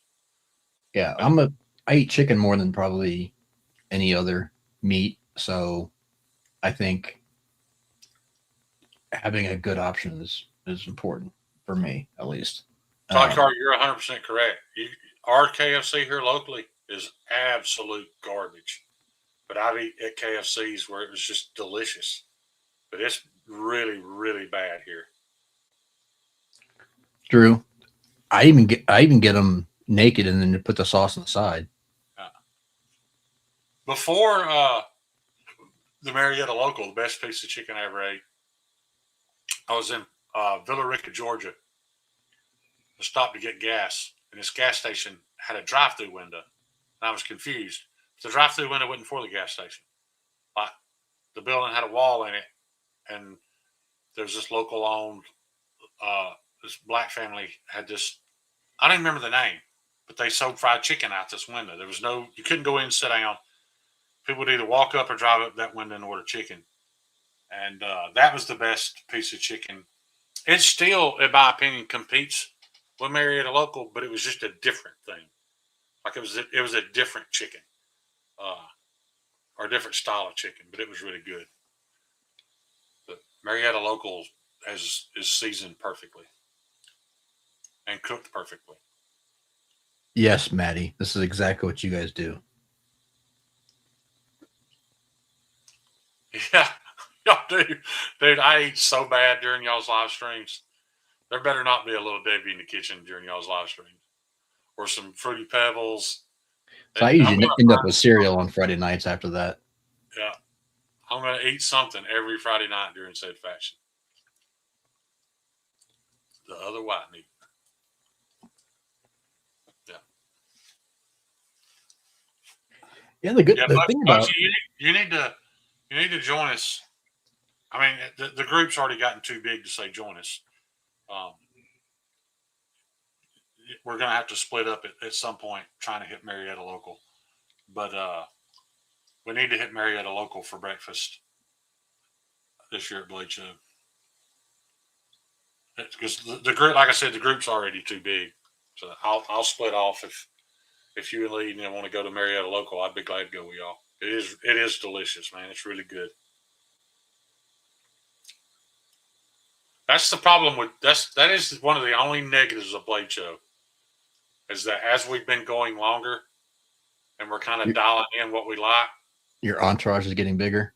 The entourage just gets bigger and bigger, and that after about 6, you're making it really difficult, and after 8, you're making it almost fucking impossible. And you get to 14, and you're like, where are we going to go? Right. Yeah. But Stevie handles it better than I could because I'm one of those people that's going to stress out about how we all going to get there at the same time, how we all going to get a table together, and Stevie's like, hey, guys, fuck y'all. I'm going to Marietta Local. If I see y'all, I see y'all. If I don't, I don't. Stevie will give a shit. I don't know if there's 7 people I'd want to share a meal with on this planet. Oh, there is for me, for sure. I enjoyed sharing a meal with all those people. No offense to all of you, but just saying. It was funny being there last year, though, because, you look around the room, like, hey, there's Scott in over there, and there's Stevie over there, and Snuzz and Forrest, and there's so-and-so over there, because there's no way you can all sit together. So it's just pointless to try to go together to begin with. There's no way when you get that many people you can actually converse either. Right, you can't. And, that's what's been cool every year. Like that one year that I got so high with Stevie and them, I was only at Stevie's pre-Blade show. Like, everybody thought I was there the whole... No, I was only there on Wednesday and Thursday getting high with them. And then after that, I was with Steve and Lee and Neves and Stassa and I can't remember who all else was there. And then like the last day I spent with Grateful Panic, that was before that went to shit. But I think it's cool that you can, because like I tell people, man, when we'll be walking here at Blake's, I'm like, hey man, at some point you're going to turn around, I'm going to be gone, and at some point I'm going to turn around, you're going to be gone. You cannot stress. I can't stress enough that you should not stress at all about keeping up with people on the floor. Just fucking forget it. You'll have way more fun. You'll have way more fun running into people in passing than you will trying to hold somebody's shirt tail and follow them. You can't. It can't be done. Ed got upset one year because he kept losing people. I'm like, Ed, dude, let it go, man. You just enjoy yourself. You're gonna run into those same people 15 minutes from now anyway. But it was cool with Sharif having a table because it was kind of like, it wasn't necessarily centrally located, but it was kind of every couple hours, you go by Sharif's table to see who all's there. The people you hadn't seen in 2 or 3 hours. Good chance you'll find them there. Yeah, no matter what, you will hang with Hey Man. Yeah, you're gonna hang out with Hey Man whether you want to or not. But trust me, you do want to. He is he's another very bright spot in Blade Show weekend. How was I won't say his name, but how is he doing? Anyone heard from him? Yeah. I have no idea. Did he have a problem? I believe so, but I'm not going to bring it up. Oh, okay. I don't know. Then I'll have to reach out. I don't remember hearing anything. Well, I seemed like he did have a health issue or something, didn't he? Anyway, yeah. He's held up well. Good. Okay. Yeah, I wasn't going to bring it up and talk about it. I just didn't know if anyone heard from him or not. So. Yeah, Hey Man's awesome. And it's really crazy when you find out that Hey Man doesn't live there. Yeah. That dude is a walking map of the Cobb Galleria and the Battery over around the Brave Stadium. Like, he just knows where everything is, can take you right there. I just assumed he lived there. Hell, he lives way further away from there than I did. His arm got crushed. Oh, shit.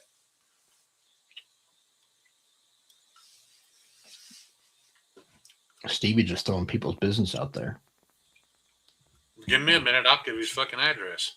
I know. Oh. Kyle, it's been 3 hours. Sounds good. Javon never showed up. I bet he passed out. I'm sure he fell asleep. Yeah. Yeah, man. It was a good time considering I didn't have much to talk about other than this thing. I'm not going to promote it, but if y'all have any questions about it, it's $98 on Amazon. If you have any questions, feel free to reach out, and I'll give you my honest opinion about it. Yeah, Dopey C Saturday, buddy. I forgot about that. I get to see Dopey Saturday, too. He's going to hand off that Damas steel, those high-dollar knife scales. So, all right, guys. I appreciate any amount of time y'all spend with me. Thanks for putting up with my bullshit. I guess we're out. See ya.